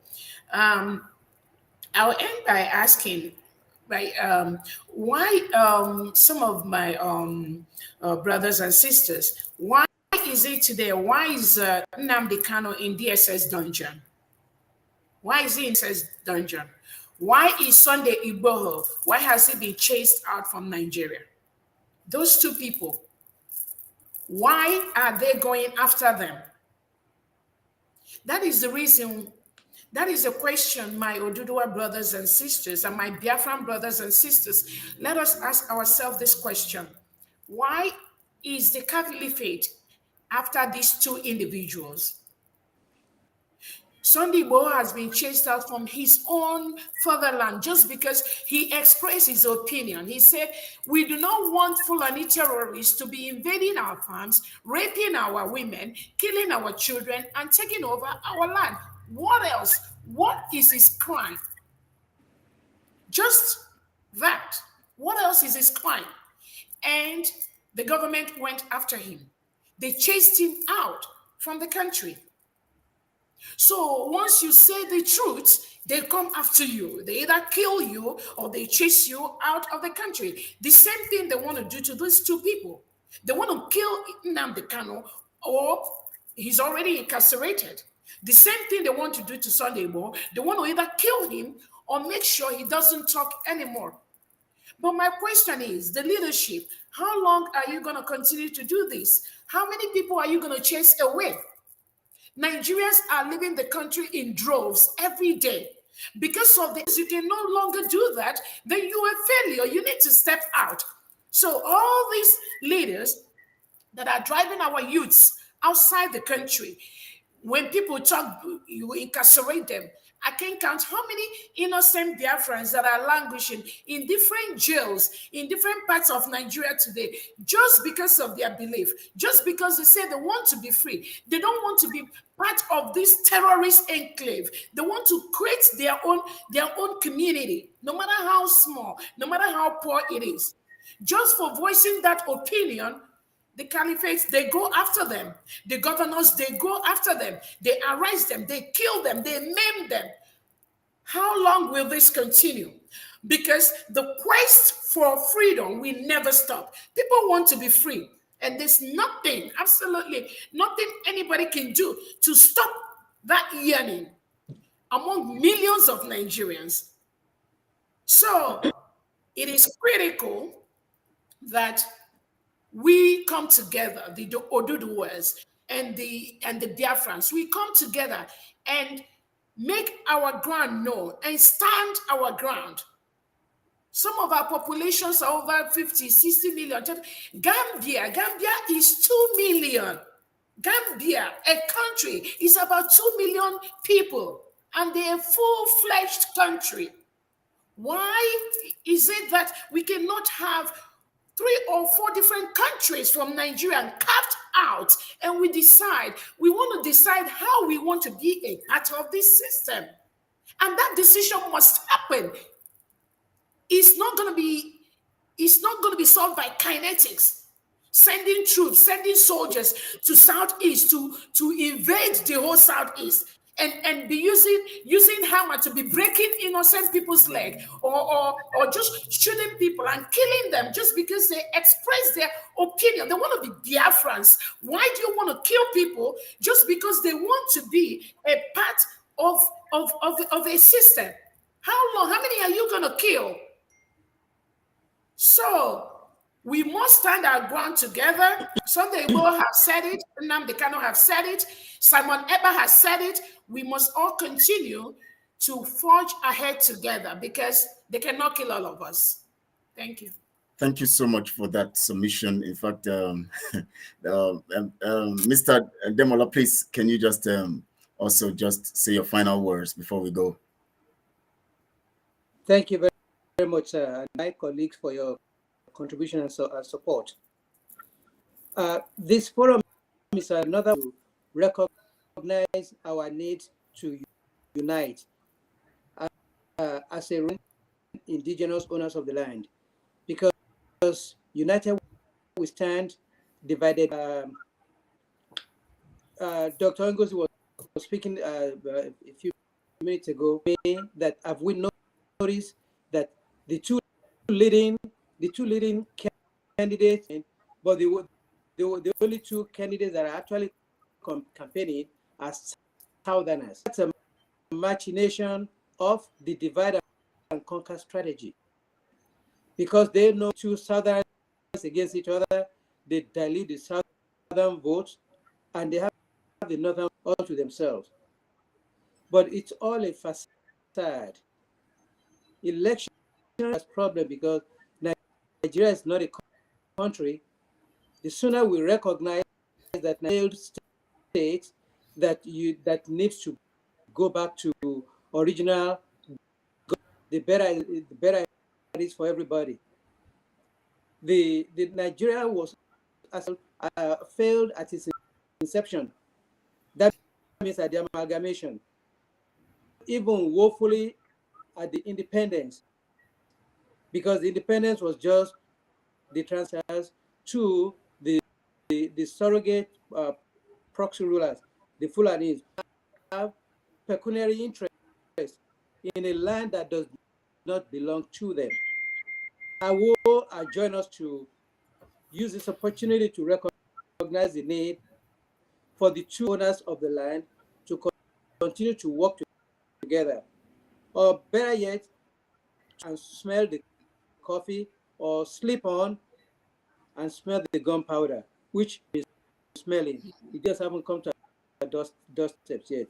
Thank you very much, and hope to see you. Thank you so much. I'm delighted to have this great panel, dissecting and doing justice to the cause of our freedom in respect to the facts that are connected to the alliance that we have today. And of course, with this, we know certainly that our freedom is assured and our people will be informed, our people will get to actually utilize their smartness for the betterment of everyone. I want to appreciate you all for being part of this. In fact, I'm so grateful. I look forward to seeing this panel again on the Alliance in Focus program next week, Friday, 4 p.m. or 10 a.m. Eastern time, or 4 p.m. Biafra Oduduwa time. I want to appreciate you all, and words cannot tell how grateful I am, and how delighted Biafrans and Oduduwa people are to hear these words from you, words of wisdom coming out to their soul, straight from your heart to their soul. And it is very, very important that we have actually touched the lives of people in this regard. And by God's grace, next week we're going to be here again, doing the same thing we need to do and touching the lives of the people for the betterment of everybody. Thank you so much. And also, I appreciate you all watching, sending your messages. It's so unfortunate that the system actually, just like what happened yesterday, I can't see your messages here to read out and get the points you're making here. But hopefully, we believe that it's going to be fixed and everything will be fine. Thank you all. See you next week, Friday, on Alliance in Focus. Thank you so much, my guest. I appreciate you all. Thank you so much. See you again next time. Thank you so much. I love you all. Thank you. Thank you. All right, thank you. Bye, everybody. Bye, everybody. Thank you.